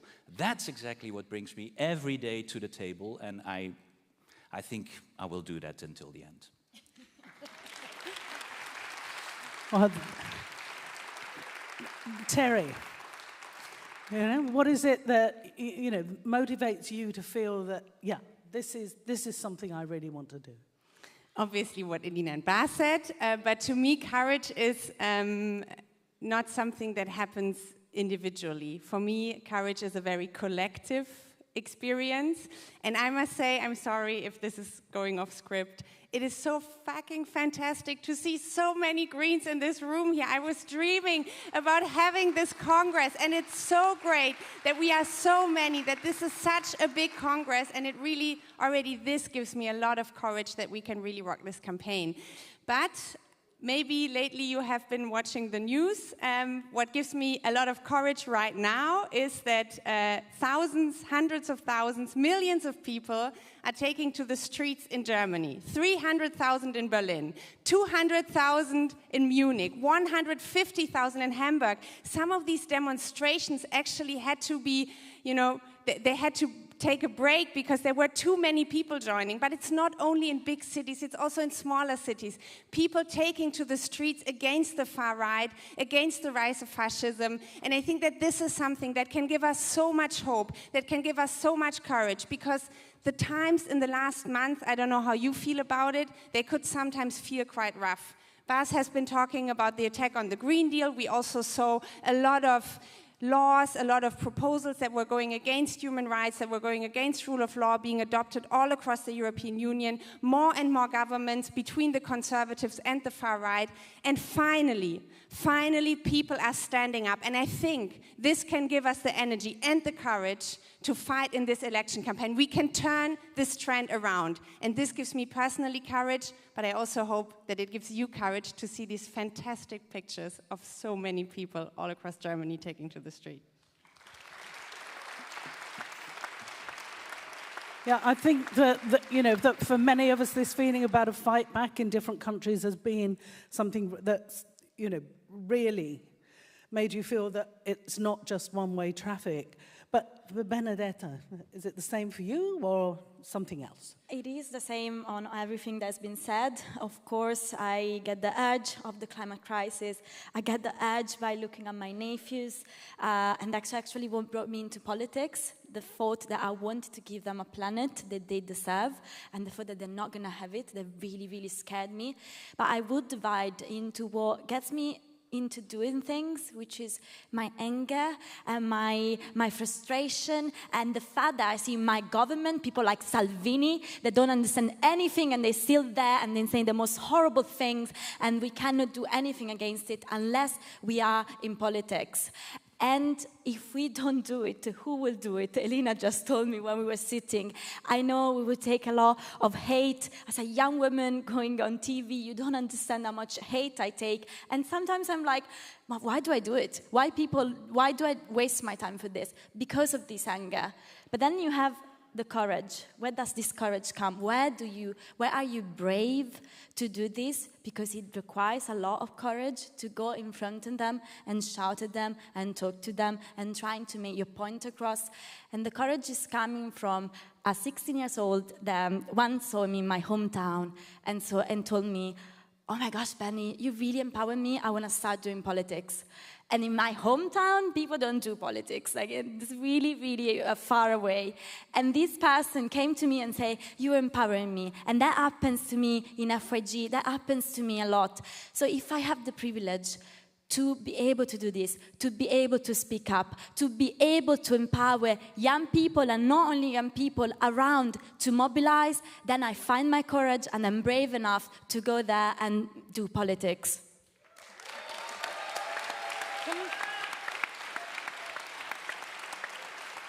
Can I ask a question leading on from that? And I mean, maybe others want to come in as well. I really understand that anger.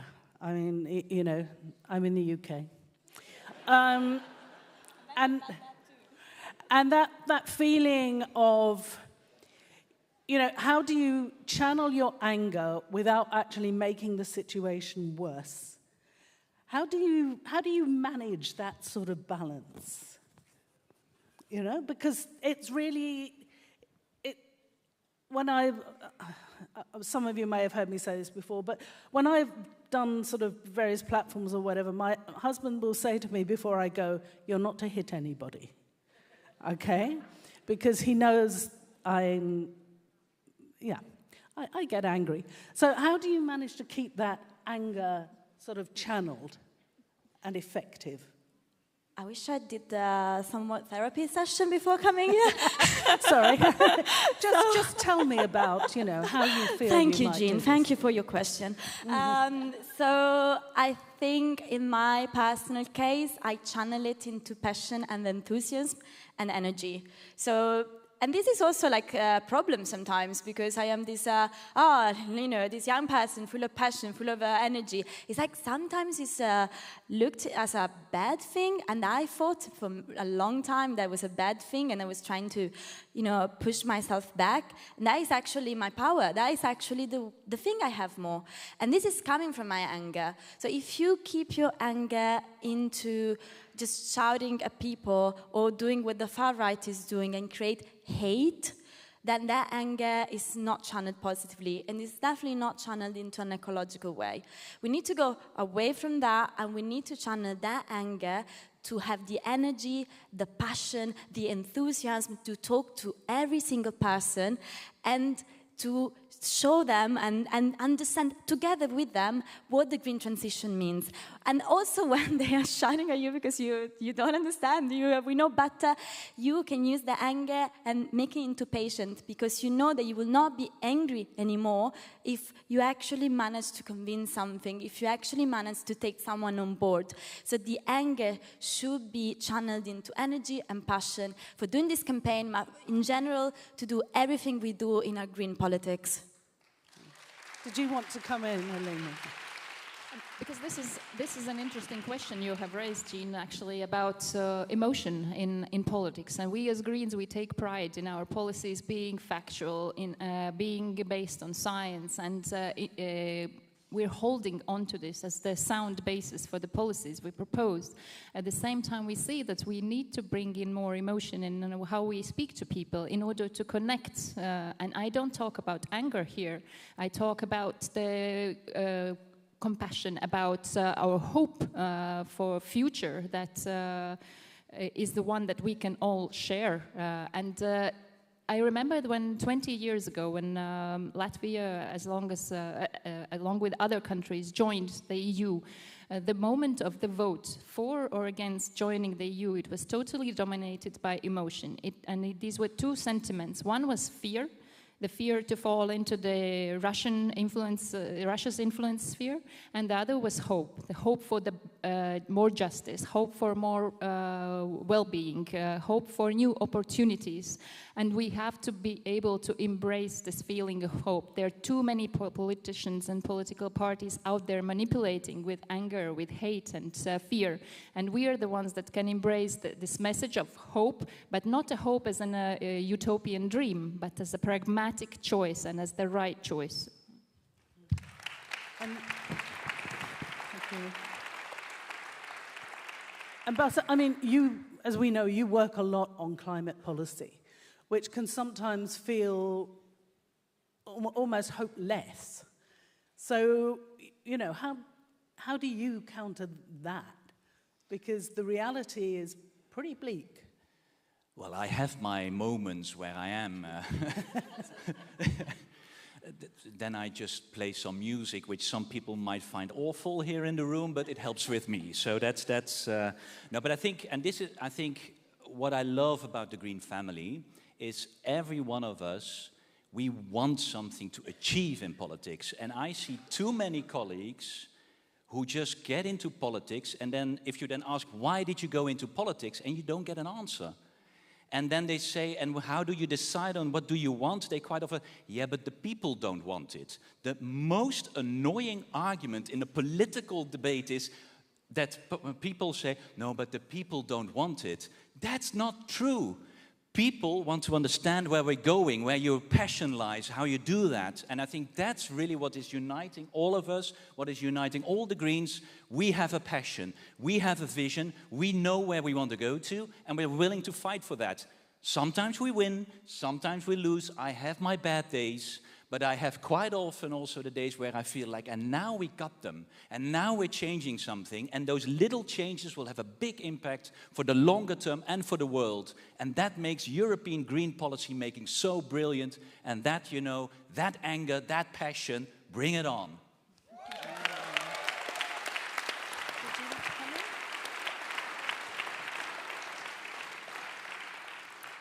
You know what I always think if we talk about anger, because I think it's a feeling that a lot of people have a very negative connotation with, you know, that it's something that is related to something negative, hateful, and I think it is. There is this kind of anger that just wants to destroy and be destructive and not build anything. But I think there is also beautiful anger. There is angry feminists being in the streets, fighting for their right to have a choice over their own body. What more beautiful anger is there? Seriously.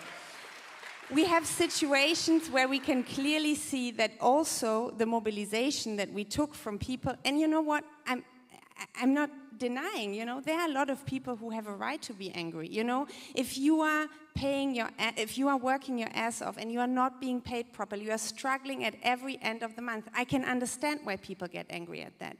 If you are in a situation where you feel that, you know, you are going to lose your farm because the way that the agricultural sector is working, you cannot make ends meet, I can understand this anger. And I think this is the connection that Elina was talking about that we need to make with the people. We understand why you are angry. If you are a racialized person who is facing, you know, police misconduct, police brutality, I can understand that there is anger coming from there.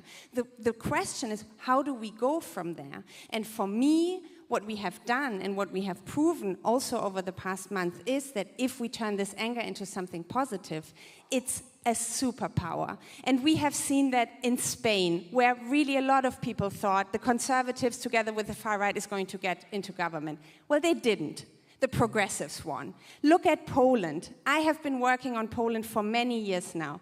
The fact that this government was changed, that we do not have a right-wing authoritarian government in Poland anymore, that was based on the anger of young people, of women, of Democrats who stood up to something that was oppressing them. And this is the kind of anger management that we need, and that we need also in June 2024.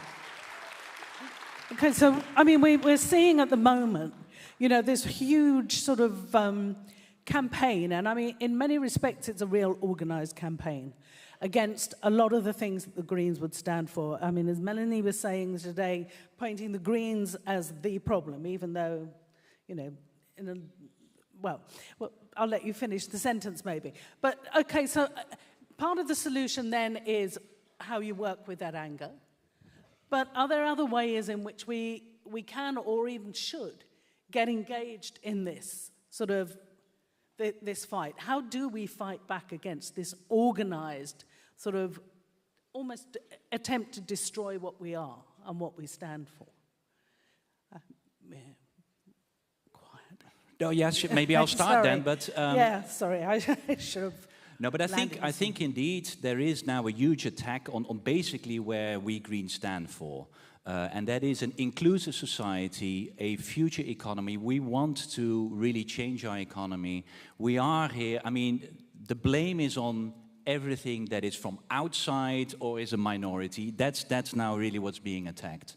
But I think here really the Greens always are and will be at the forefront. And I'm quite sure that people do appreciate that. We need to be the voice against the rise of the far right. And that's really, I mean, in the Netherlands, unfortunately, let's stay home.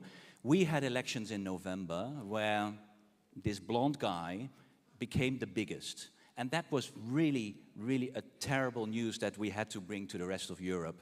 But the good news was we have been the second power. We are the force against the rise of the far right. And that is what people also expect now from us. When we go into European elections, the far right, the right is trying to conquer Europe. And that's also a bit the narrative now, right? That will be the rise. But will that be?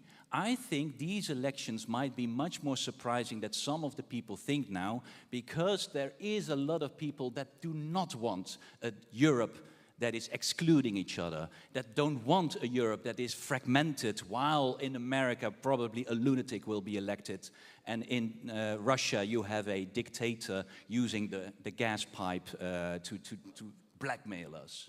And that fight, we will be at the forefront. And people expect that from us. Okay. Elena, did you want to comment on that? I think we have all been very active on what's happening on the ground. So what is the agriculture that we are shaping? What is the energy, where we're taking it from? But we also need to move green politics much further into the information space, because information is everything. Information can be a weapon. Information can be liberating, and we need to really step up our game as to the freedom of the media space, protecting investigative journalism, shaping a real authentic European messaging about what's happening in Europe and in Brussels. What are the decisions that are being taken that benefit a person from the farthest corner of Europe to the very heart of it? So also the digital space, where we see cyber attacks coming also from Russia and then replicated by the far right. This is all a space that we need to fill with the green message and with the freedom that we bring along with the message of democracy, with the rule of law. This needs to exist in the digital space and in the media space as well. And I mean, one of the things that really sort of benefited the Greens in the European election in 2019 was the sort of the hope, the trust that was placed in us by young voters. We saw an increase in youth vote, which, you know, has not been the usual pattern. How can we make that connection again this time with a community that, you know, will really trust us to actually take forward many of the wonderful things that are in our manifesto? Well, you know, we'll see the end product after numerous CAS meetings, if we can remember how it fits. But there's some brilliant things there. How do we make those connections? I mean, Benedetta, you've already talked about that a bit. Do you want to expand on that? How do we, you know, what do we have to do to make those connections? Well, you have the choice in front of you. Sorry, that was maybe a bit of an open goal there. I apologize to the other candidates, but yeah. So FYG, I would talk about FYG because I think in this context is what is representing the youth, and we've been very, very clear about what the youth wants to be engaged the youth wants to be part of it, doesn't want to be engaged, wants to be engaging, wants to be in the position where they are engaging others, not in the position where the non-young people are engaging youth. So I think this is extremely important. We've been fighting with FYG for having young candidates in electable positions, to having young candidates at the forefront of this campaign, because we know, it's not like we believe, we know from what we saw that when you have a young person that you can connect to, that you can rely to, you will be more engaged in the campaign. You will be going out and vote. You will understand that that person can talk to you. That person can talk to the activists. That person can talk to the social environments where a politician sometimes cannot do. And then if we do that, then we reconnect. We're one of the biggest electorate. We're one of the most important part with what is actually made us be so strong in 2019. So let's not take this youth engagement like a marketing campaign, and let's make youth engagement into actual proposal, into actual participation. Let's put young people at the forefront of our campaign, and you will see that young people will engage with us.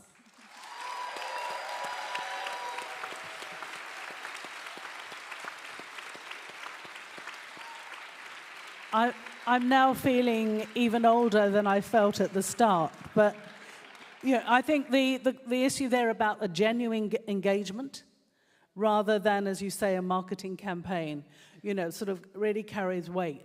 And that, I don't know if the others want to add anything more on this, or whether there are other constituencies as well we need to be working with. Terry, you want to come in? The old people also want to say something? No. Obviously, what Benny was saying is absolutely true. But I would like to make an additional point. I think there are a lot of people in 2019, they went to the streets, they went to vote, they mobilized, and this really were climate elections. So people have a lot of expectations about what was then to come.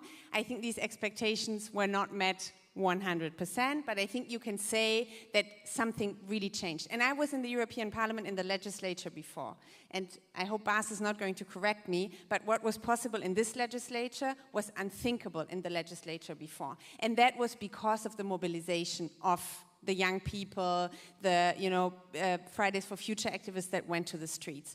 But I think we have to make sure that this is at stake in 2024. We are not only talking about not expanding the Green Deal, which we all know if we want to meet the Paris goals, if we want to stand up to the climate crisis, we have to do. We are talking about reversing the Green Deal. The EPP has decided on a manifesto they want to take back the ban on the internal combustion engine. So we are not talking about not moving further, we are talking about taking back what we have fought for. And I think in our message we have to be crystal clear. If you want to defend the Green Deal, it's not about Ursula von der Leyen, it's not about, the Commission presidency. It is about whether the Greens are going to be at the table after these elections. And this is why we make the point to young people and to all voters who believe that we have to go ahead with this, that they have to vote Green in June 2024.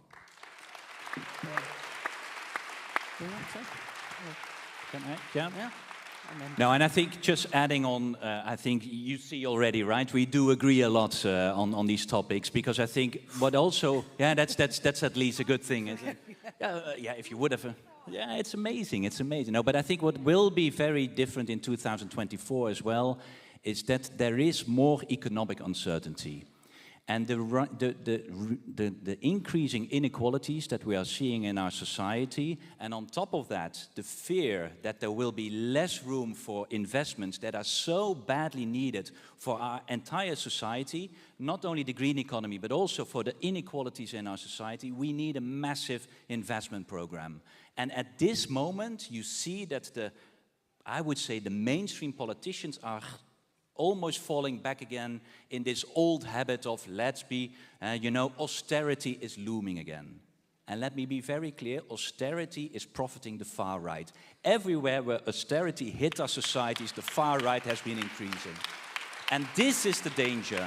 The Green Deal is at stake, but certainly our social fabric of our society is at stake. And that's really what makes the 2024 election so much more important even now than it was 5 years ago.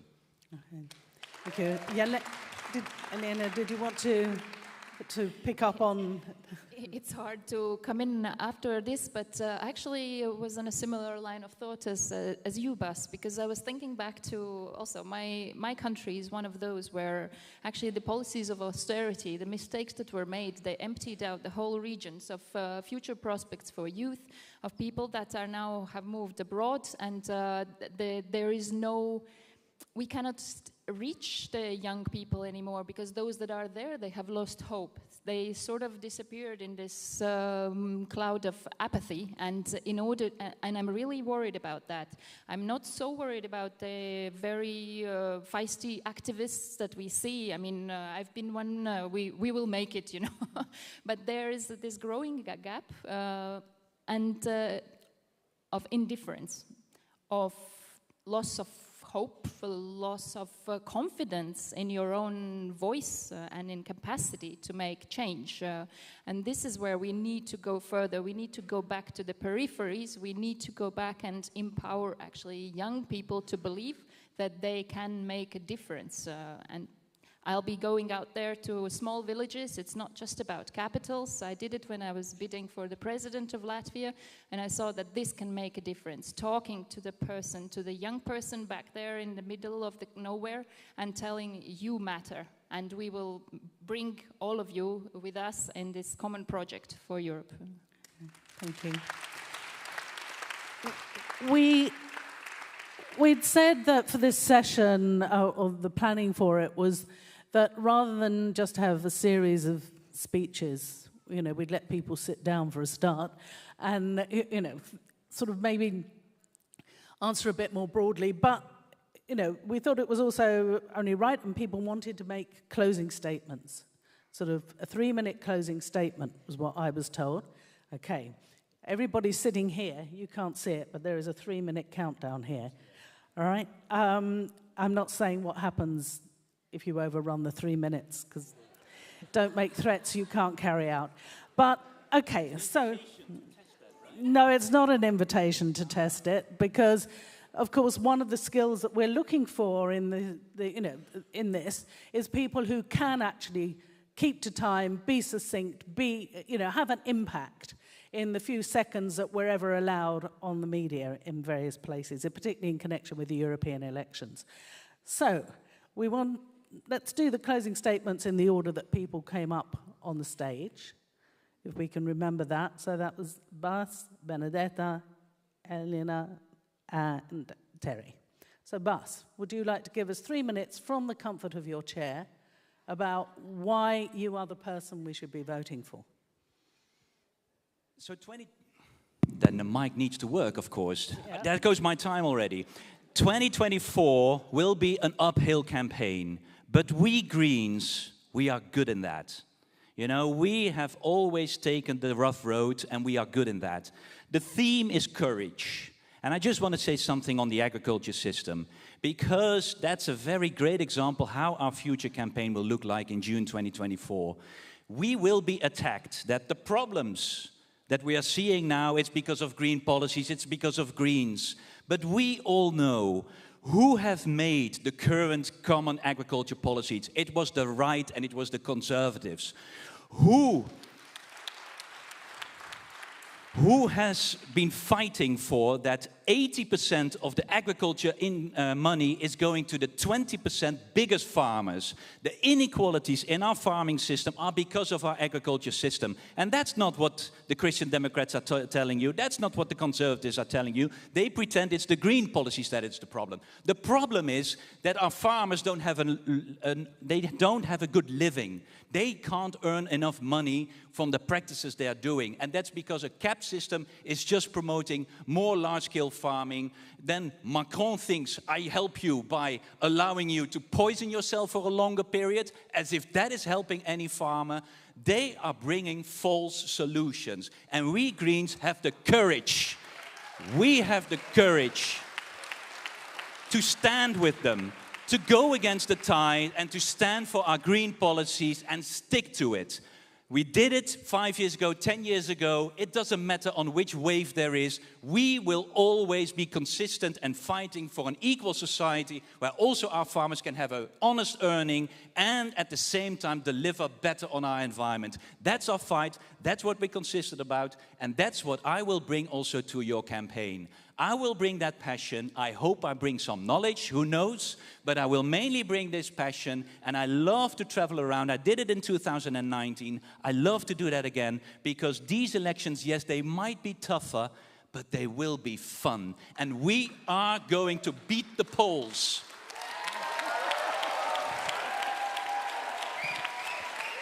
And I still have half a minute. Yeah. Half a minute for the applause. I think we should clarify there as well. When you say beat the polls, that's POLLS, as in opinion polls. Sorry for my Polish friends, it's polls, so yeah, not. I love Poland. Okay, I just want to make that clear for journalists. Okay, so our next 3 minutes, Benedetta, it's with you. Thank you. So today I'm standing in front of you as a candidate, but I'm also standing in front of you as the voice of the Green Youth. And as FYG, as the co-spokesperson of the Federation of Young European Greens, we understand the power of change, the power that we can have when our people mobilize, when our people are motivated, when our people are enthusiastic. You know what happens? We win. And that's why I'm here asking for your support, because I believe that this passion, my competence, the mobilization power that the youth has can really be the key for this campaign. So the fascists are saying that we are the people's enemy. We are the biggest problem of our time. You know why they're saying that? Because they believe that we are the biggest threat, like Bas was saying. So let's give them something to be fucking scared about. We must challenge the status quo. We are the Greens. Do we want to be brave? Let's challenge the status quo. Let's get this paradigm change. Let's empower our youth. Let's empower the region that are less represented. Let's empower the most discriminated. Let's empower who's more vulnerable in our Europe. In the last 5 years, we did something extremely ambitious. We managed to shape the European Union into a greener union, into a more feminist one, into a more social one. Without us, all of this wouldn't be possible. So now we need to get together. We need to get our energy, our passion, our courage to do this again and to do even better. Because let me tell you, we're not even close to be done yet. So, as I said, Europe in 2024 will stand in front of a crossroad. We can choose between a European Union of the hate and discrimination or a union of the people and the planet. We must provide, to do that, we must provide a concrete alternative. We must tell to the European people that we have the answers to their problem. We must tell them something new and something brave, but we must tell them in a very understandable way, and I believe I can provide that. I believe that my background, my experience, my connection to the youth, my connection to the activists can provide that. The places where I'm from can provide a different perspective. There is a perspective that we very, very much need in these European elections. So, my friends, let's break the cycle of hate. Let's break the cycle of politics being away from people. Let's break the cycle of a distant Europe. Let's break the cycle of fear. Let's be brave. Let's be green.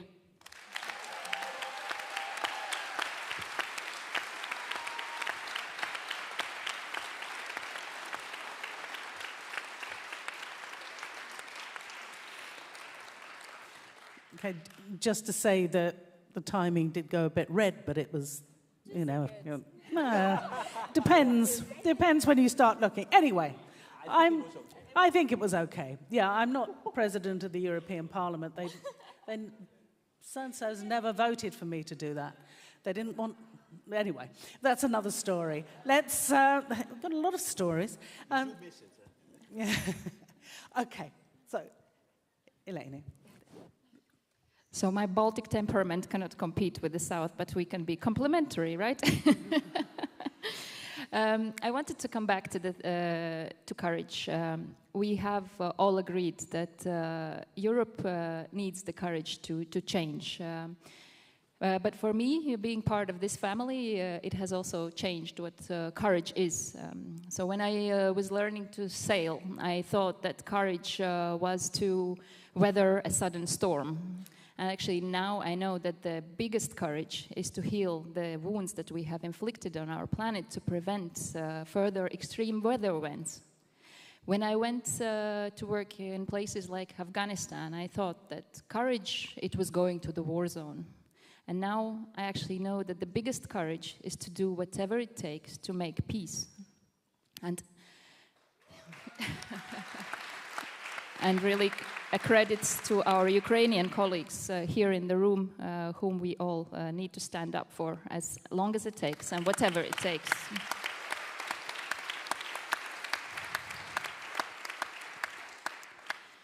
When I was a timid child in then Soviet primary school, I actually thought that courage, it was to step on a stage and say a fiery speech in front of hundreds of people.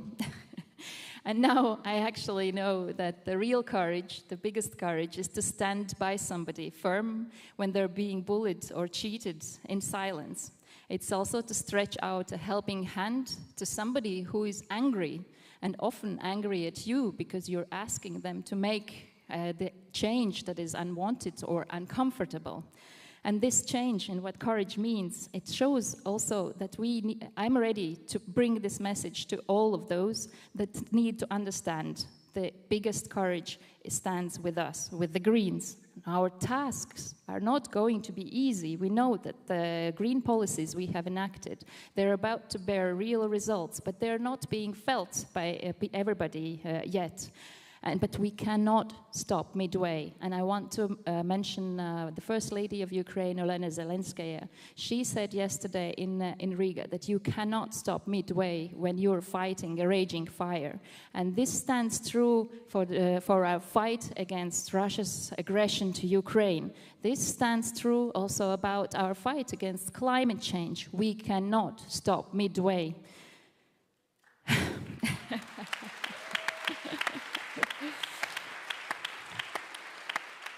While many Latvians, they're joining the National Guard, I decided to join the voluntary firefighting services in my coastline village in Latvia.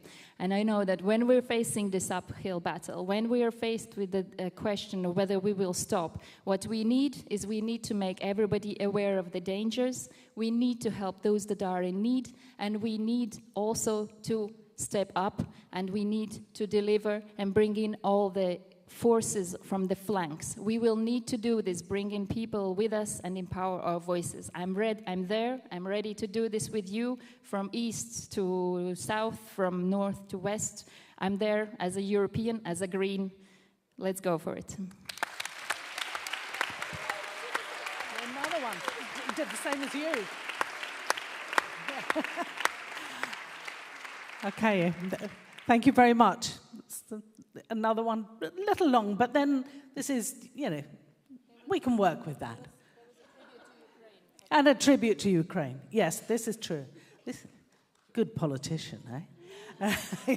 Terry, I will try to make up for it and be as quick as possible. I mainly have 3 reasons. I mean, I have a million reasons why I want to be European leading candidate, because I love the EGP and I love to campaign all across Europe.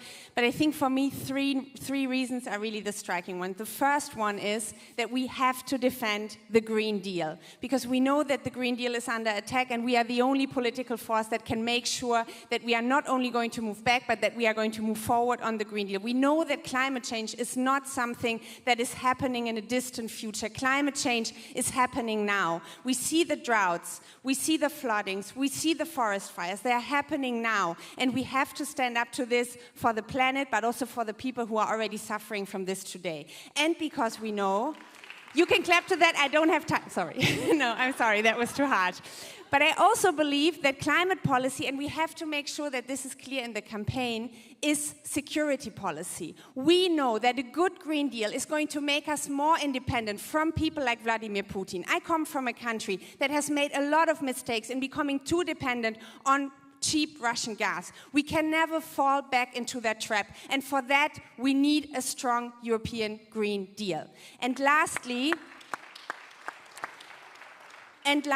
we also know that climate policy and good agricultural policy, good green policy, is our best insurance for the future, because we are not only facing the climate crisis, we are also facing a biodiversity crisis that is going to have massive impact for all of our lives, and we have to stand up to this as well. Secondly, some of you might know, I come from one of the poorest cities in Germany.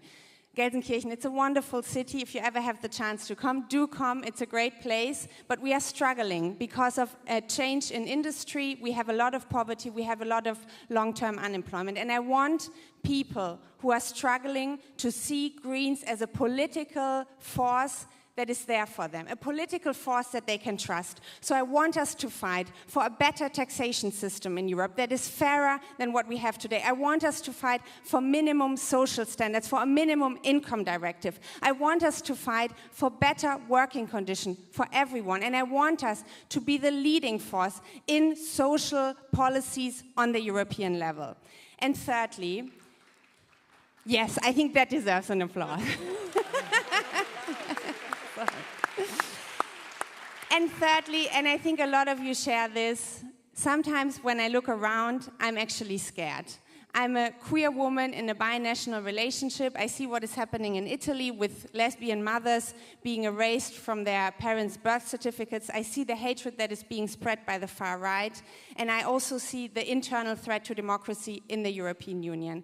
And I strongly believe that we as Greens are the political force that inside of the European Union, but also globally, have to stand up for human rights, for democracy, for rule of law, and against the far right. And for that, I want to fight with all my energy in this election campaign. Thank you very much.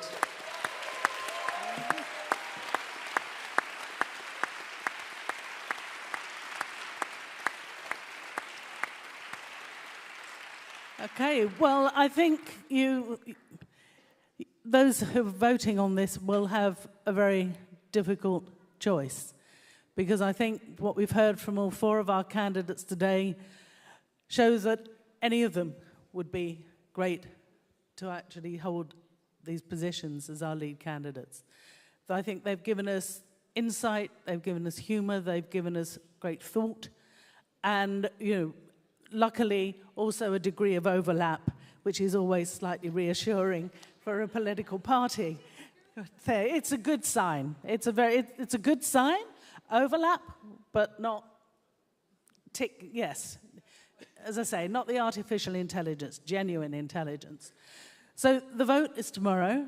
You have the rest of this evening to corner people, ask them nicely about the things that we didn't ask about this afternoon. And as I say, be ready to vote for tomorrow, because I think, as has been said, this campaign is going to be a difficult one.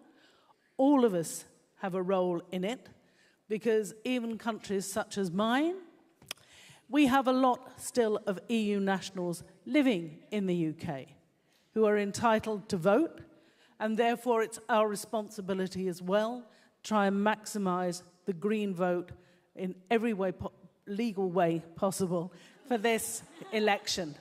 Because, as has been said, we can't go backwards.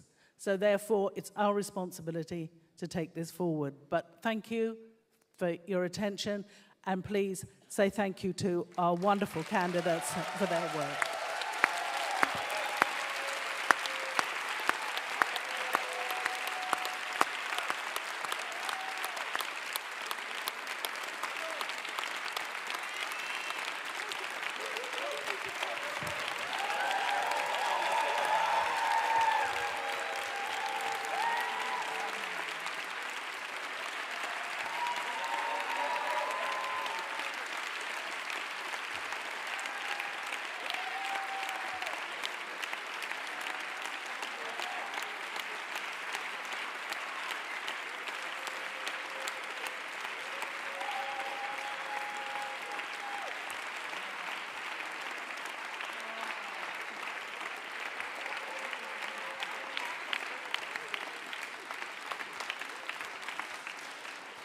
Okay, thank you. And this is, thank you. No. I'm not standing, and I'm not singing. Thank you. Always a pleasure. Always a pleasure. But also please note that we have just about finished on time, so that you now... Brilliant. So those of you who still need your écouteurs or your headphones for the next session can get them. And those of you that have questions or other things, sorry, candidates, you know, if you want to make a fast escape, do it now, right? But, okay, thank you all very much. Enjoy the next session and the rest of the Congress.